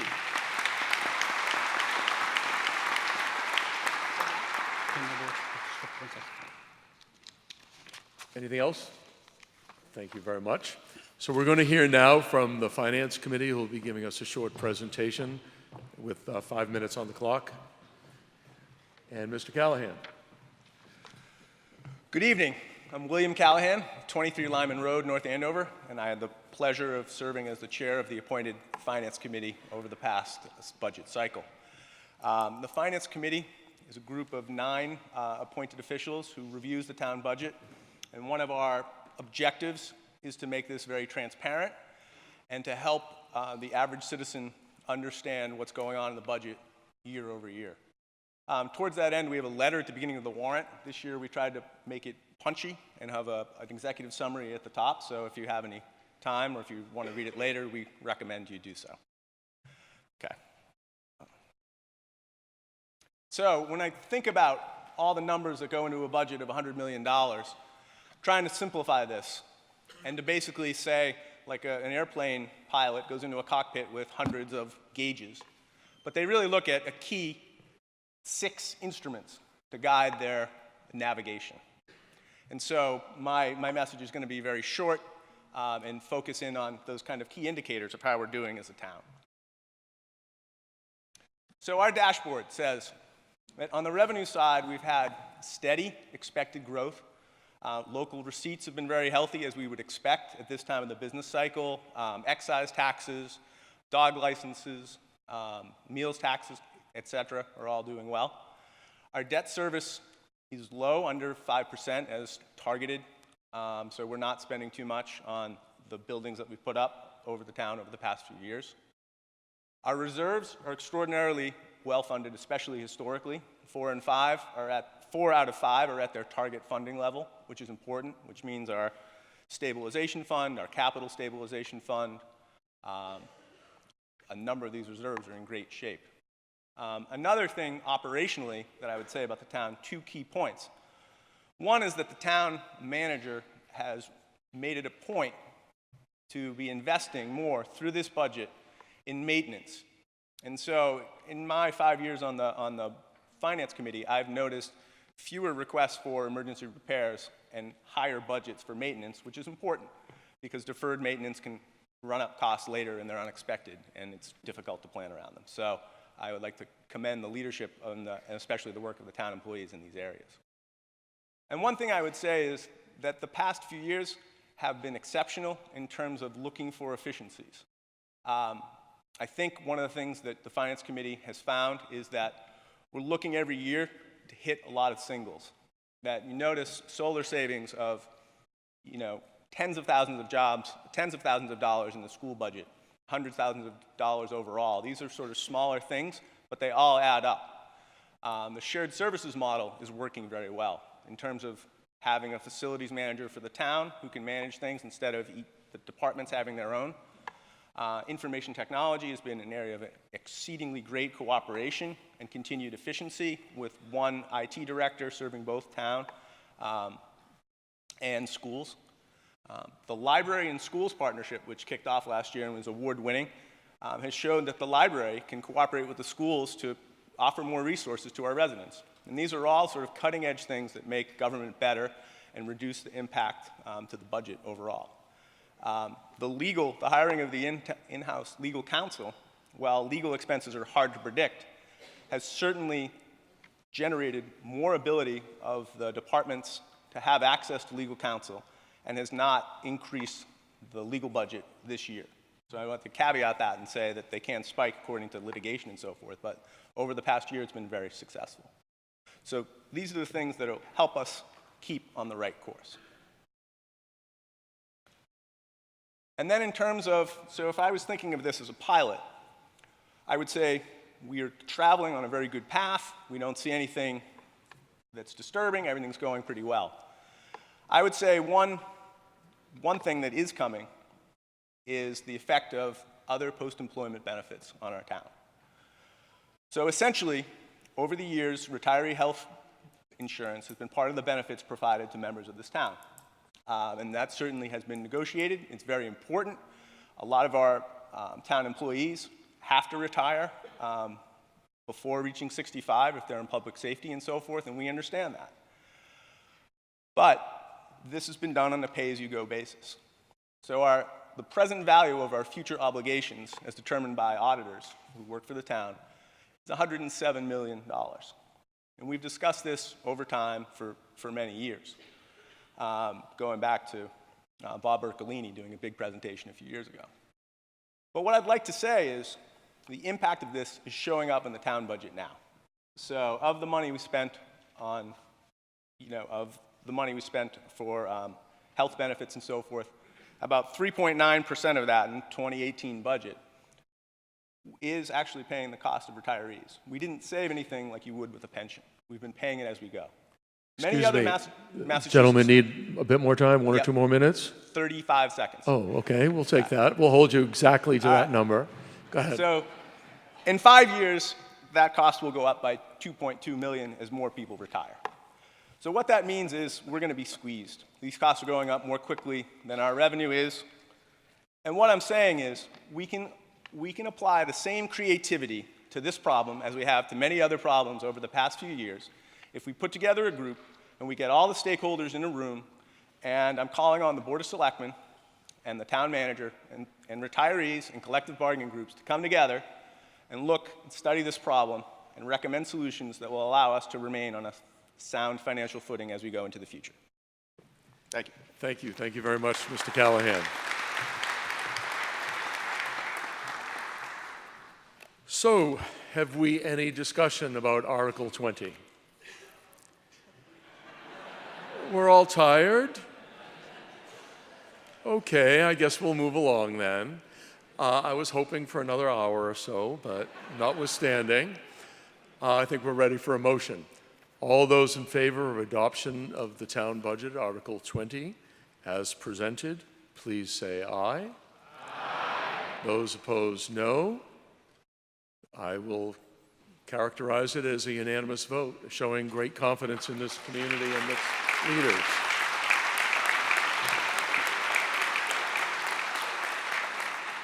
At this time, I'd like to invite those people in the overflow room to come into the main room so they can get the benefit of all of our collective company, and thank them for their acquiescence in sitting in a second-class space. But there's plenty of room here in first class, to take your analogy a little bit forward. So I'd ask you to come, and I would like you at this moment to join me in thanking Maria Messenger for doing at least the second hardest job as deputy town moderator, excuse me. Thank you, Maria. Mr. Moderator? You are now liberated. Article 21, 22, and 23 are again consent articles, and again pro forma circumstances around some of the enterprise funds. Is there any discussion? Is there a motion first? Move to adopt Articles 21, 22, and 23 as printed in the warrant and displayed on the screen. The motion is made and seconded. Is there any discussion? Hearing none. I have a point. Yes, of course. Just to clarify, you did not accept my motion. You accepted it from somebody in the audience. Did we reconsider just Article 9 or all articles? Your request was, My request was to reconsider all articles. I'm asking what your ruling is. Yes, it was in direct follow-on to your request. Thank you. You're very welcome. So, all those in favor of Article 21, 22, and 23, please say aye. Aye. Opposed? I declare it a unanimous vote. And we're going to Article 24. Do I hear a motion?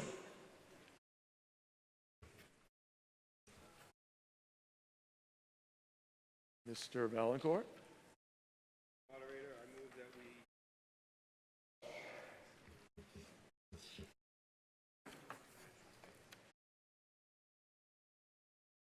we adopt Article 24 as printed in the warrant, and it's displayed on the screen.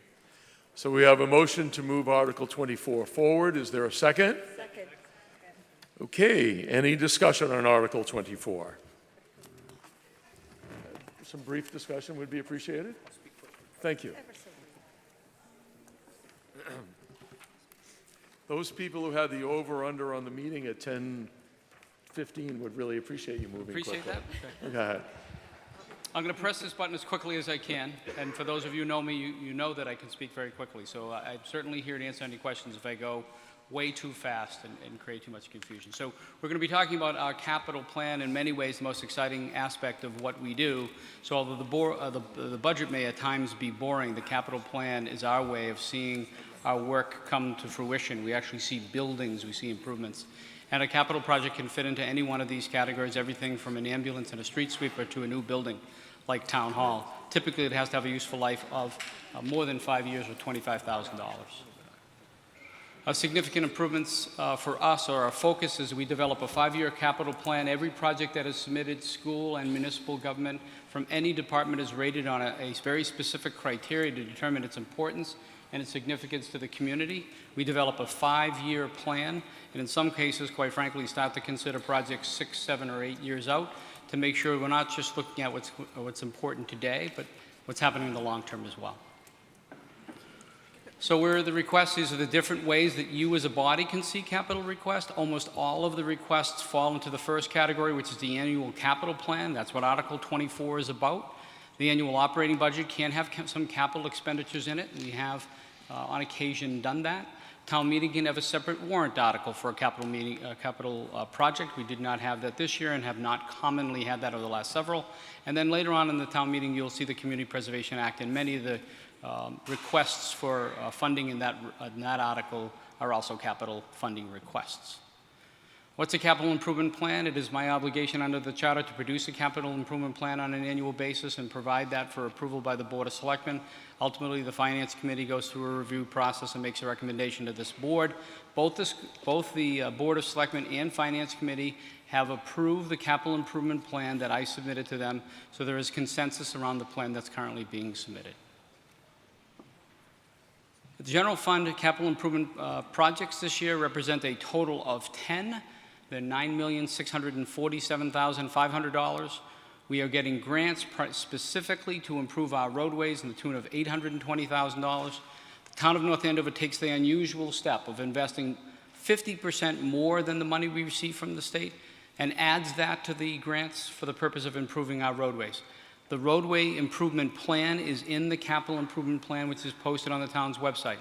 You can look to each of the next 5 years, find out if your roadway is going to be improved, what section of your roadway is going to be improved, what the improvements are going to be like, and the year it's going to take place. That is extremely unusual amongst communities in Massachusetts. We're also recommending in this particular plan the use of reserves of $4,915,000 to support the requested projects, and therefore will borrow or issue debt in the tune of $3,912,000. General fund highlights.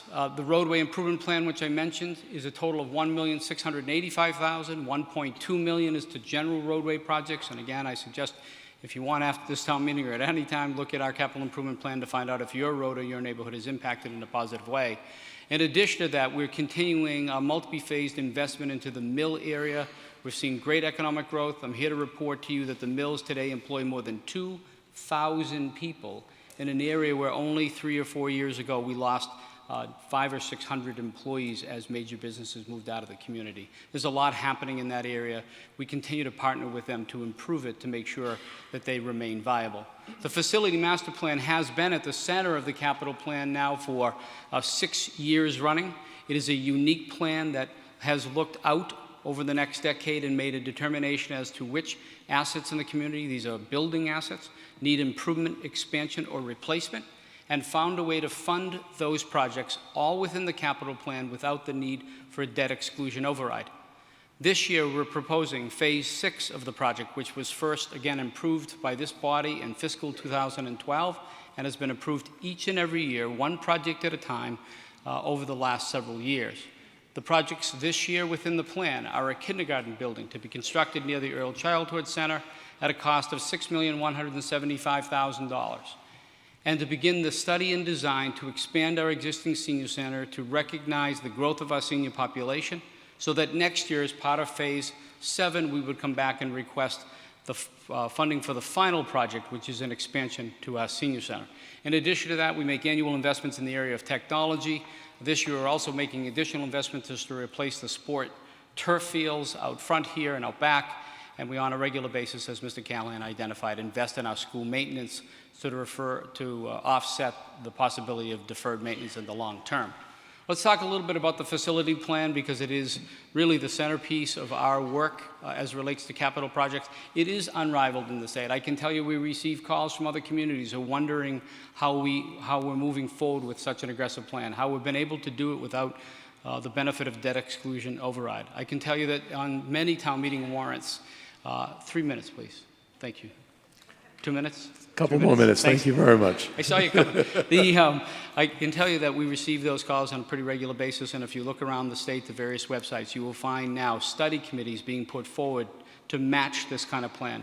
This body and a group of people certainly existed well before my arrival back in 2009 and 2010 thought about this. They started to contemplate what our assets needed and to try to come up with a plan to make sure that we're proactively dealing with our assets. And there have been exciting opportunities that have made a significant difference in the community. I won't go through each and every year, but you can see the list of the process we've followed to date.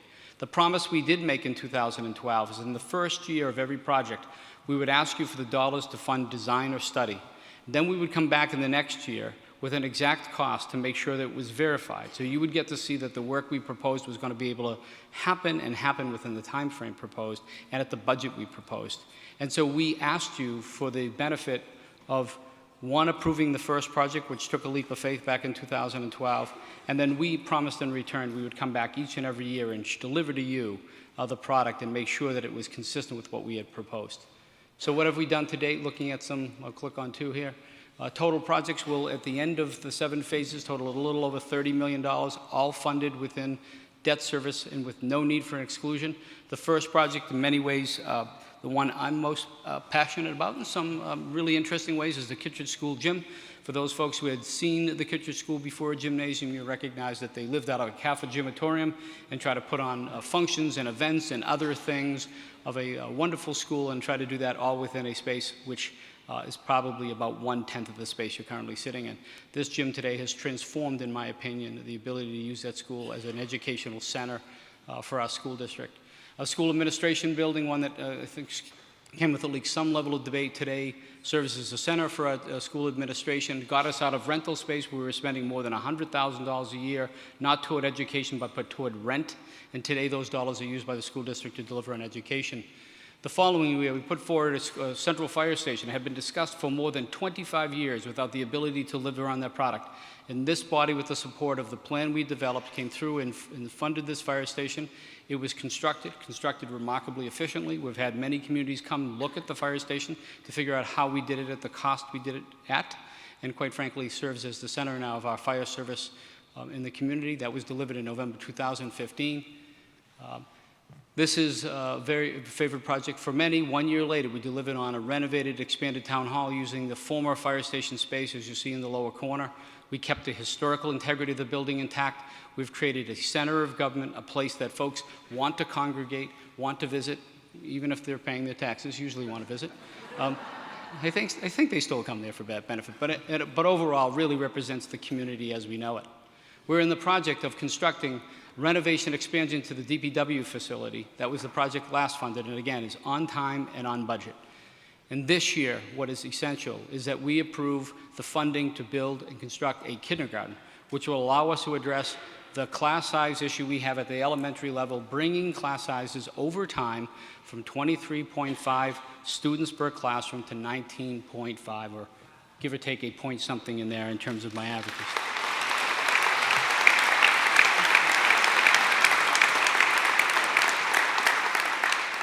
You know, no project within a capital plan is ideal, and if you're rolling out facilities that are between $5 and $10 million, everybody would have a question, everything from location to color to would I have done exactly the same thing? Those are common questions when we construct buildings.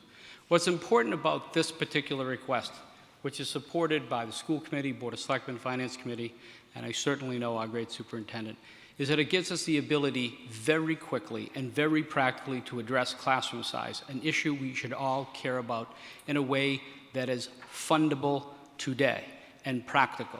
It'll add 18 classrooms. Am I correct? Is that 16? 16. I made that typo twice. And 16 classrooms, and as such will be located near the early childhood center. Those 16 classrooms will mean we'll create space immediately in the other elementary schools, and in a thoughtful plan developed long range by our superintendent. She's developed a plan where she will systematically begin to add the teachers necessary to fill those classrooms and allow our student population or average classroom size to decline over the next several years. It is not a plan that could be done in another way. In addition to that, and I don't want to minimize this, it is essential as well that we take care of not only our young people, but our senior citizens, the population of which is growing dramatically in the community. And we need a way to expand the existing facility they have that recognizes the expansion of their population and the nature of the use of the facility compared to where it is today. It is important that any plan as it relates to capital projects in any community be thoughtful enough to understand the generational impact that happens in our community. We cannot focus on one generation or one group without focusing on the other. This plan does that. It's done that through the expansion of a gymnasium, an addition of a fire station, now through a really synergistic combination of projects here. One that affects the education of our kids and one that affects the well-being of our seniors. And I strongly recommend your support on this particular article. So the less interesting stuff, and I just won't bore you with it, there's also capital improvement plans for our enterprise funds. Those are the ones that are self-supporting in terms of the water and sewer projects. Those plans are well-funded, and the capital projects in those plans, we will not borrow most of the money. Most of the money will come from existing reserves to make sure, again, that we can maintain water and sewer rates. That's all I have, as quick as I could.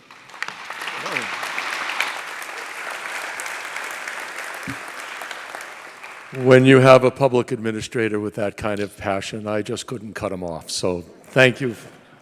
Thank you, sir. So have we any discussion?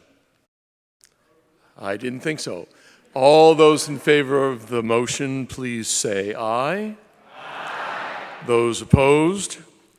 I declare it a unanimous vote. Congratulations to you.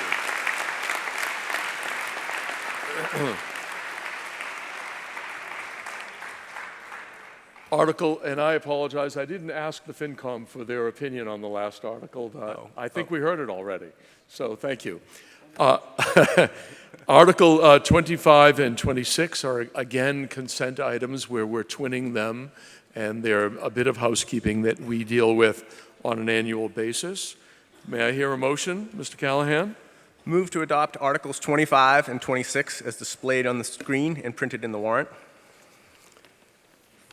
Have we a need for discussion or explanation? Then I think we'll move forward. All those in favor of the motion as a matter of consent, please say aye. Aye. Opposed? I declare it a unanimous vote. Thank you very much. And I guess that brings us to 27. Move to transfer $150,000 from available funds or free cash to the other post-employment benefits liabilities trust fund. The motion is made. And may I hear a second? Second. Thank you, sir. Have we any discussion, or do you wish to explain anything? This is funding a reserve fund that we would ordinarily do every year.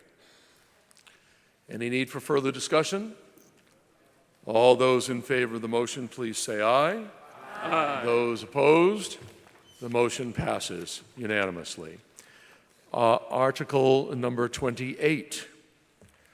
Move to transfer $500,000 from other post-employment benefits stabilization fund to other post-employment benefits liabilities trust fund. And there's a motion made and seconded. You see on the screen that we have the favorable support of both the Finance Committee and the Board of Selectmen. Any need for discussion? All those in favor of the motion, please say aye. Aye. Those opposed? That was our penultimate motion, I'm going to ask you one courtesy. Most particularly because she's here in front of us, I'd like you to all singly thank Maria Messenger for doing a very hard job. Please stand up.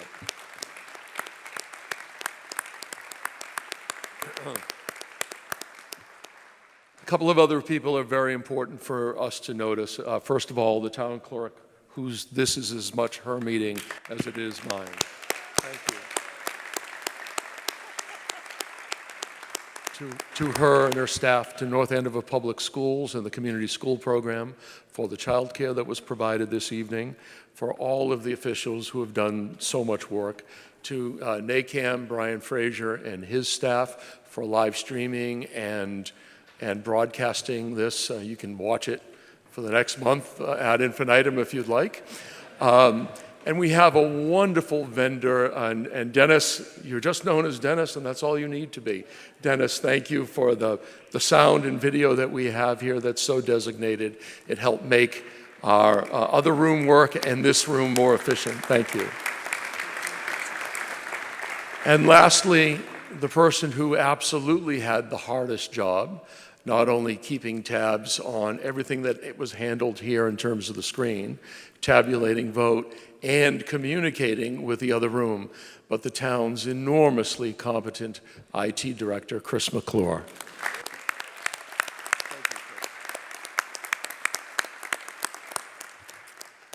We are on the final article, number 29. Mr. Moderator, I move to receive the report of the Community Preservation Committee and to raise, transfer, and/or appropriate from the Community Preservation Fund in accordance with the provisions of Mass General Law, Chapter 44B, a sum of money to be spent under the direction of the Community Preservation Committee as shown in the list of approved projects in Article 29. The motion is made and seconded. Is there any discussion? I see discussion. One moment, sir. There was someone else. Please. David Messenger, 161 Raleigh Tavern Lane, husband Welcome. of Maria. Yeah. Well, all your bona fides are clear now, so. I'm sure a lot of people here have the munchies, so I'm going to be brief. I have my brownie, so we're ready to move on. I just want to make it clear to everybody in the room that the CPC has approved in the last year and this year together over $1 million for the preservation of Ridgewood Cemetery. And I wonder if they could explain that to us. Certainly, if they wish. Sure. Ridgewood Cemetery, yes. We have funded a number of projects for Ridgewood Cemetery over the period of the last 4 or 5 years. And there's two, I think, important considerations you should be aware of. One is that North Andover, like any other town in the Commonwealth, is required to make provisions for cemeteries. And in cities like Lawrence, it's run by the town. North Andover, fortunately, because of the work that Ridgewood does, provides that service on the behalf of the town. So it's actually a very important service that people are not aware of that Ridgewood provides to the community and saves the town a lot of money. The second point is that when Ridgewood first came to the Community Preservation Committee, the very first step we took was to commission a study to understand the needs and assessments of Ridgewood over the long term, to understand which projects were the most important ones for the provision of services. And since then, we have followed that process, that blueprint. And I think if anybody has been out at Ridgewood over the last few years, they can see just the absolutely spectacular results. The Ridgewood is now on the National Registry of Historical Places, which reflects the fact that it is a beautiful cemetery and has a historical impact to it as well. Sir. William P. Callahan, Jr., The other 550 Callahan. Osgood Street. And the total here is $2 million just this year. That's CPA. That's your surcharge on your real estate. Correct? Correct. That is correct. Thank you. My question is, middle school athletic complex, $600,000 for blueprint plans. What's the total cost for that item? Well, I think it's a long-term project, and I'm actually going to take the easy way out and defer a little bit to get some help from the town manager. How much here. is that total? Excuse me? The total for that athletic Well, field. I'm going to get that answer in a moment. If you may let me answer the question, because I think it ties into what the town manager recently said about the long-term capital improvement plan, is that this fits in with that process. This is to completely redo and restore all of the fields behind the middle school for the long term so that it becomes a benefit to the town for the next 40 or 50 years. And we commissioned a study that had very broad community support. And this is the next step of the process, to do all the design documents. And then the next step will be the final construction. And that will take a period of years. And if you'll allow. Yeah. Wouldn't necessarily, Mr. Callahan, add a lot to that. This is a project, given its size and scope, it's approximately 21 or 22 acres of the most unimproved open space that we have in the community, in a particularly important area. And I would expect that this project will be multiple $1 million, and that has been identified in many public meetings. It'll likely be phased over time. This isn't a set of blueprints. This allows for a professional design firm to continue the work of a committee that has met tirelessly, quite frankly, in many public settings. Their minutes are online. In the end, this project, as an open space project, is likely to be the most transformative of any open space project the town would undertake over a span of approximately 25 years. There'll be more public dialogues, there'll be plans associated with this, and in the end, community input to make sure that this project is delivered as hoped and expected. But this really has the opportunity to be the most transformative open space in the community over the next 2 decades. Mr. Moderator, would Yes, you sir. give me a total dollars? Have they talked dollars yet? He attempted to do so, yes. He's still and attempting? and could only characterize it as multiple millions of dollars not yet known. Multiple millions of dollars? That's correct. So this $2 million this year could be carried through the next 5 No, or sir, 10 years, I would, Your question was relative to the middle school athletic complex, correct? say that again? Your question was about the middle school athletic complex? Yes. And what the future dollars would be? And we don't have an answer. I don't have an answer.